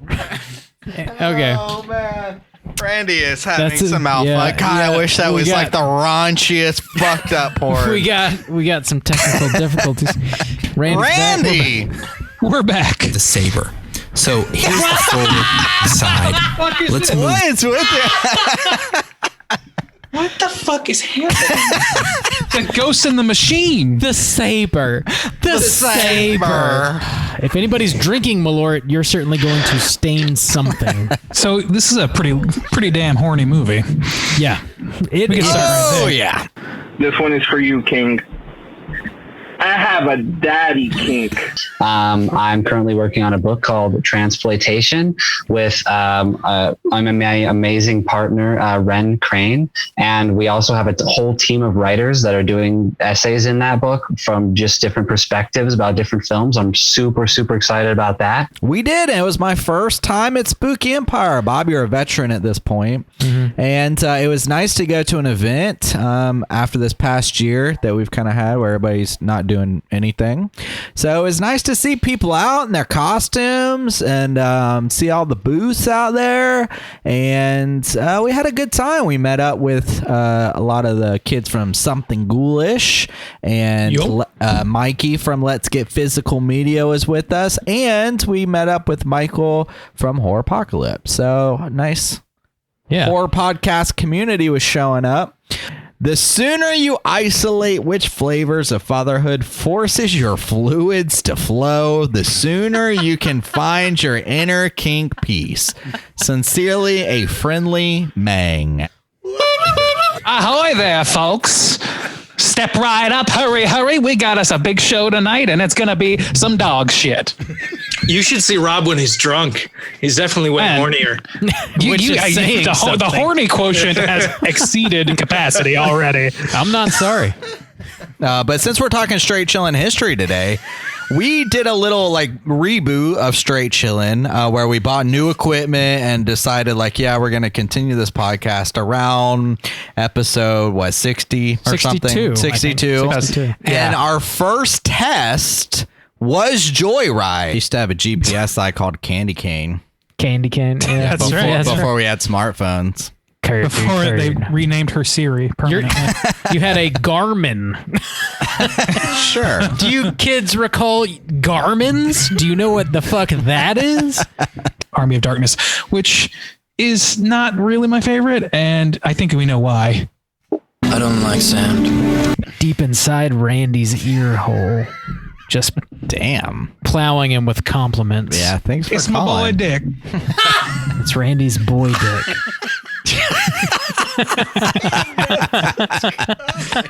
What was that Yin Yang Twin song?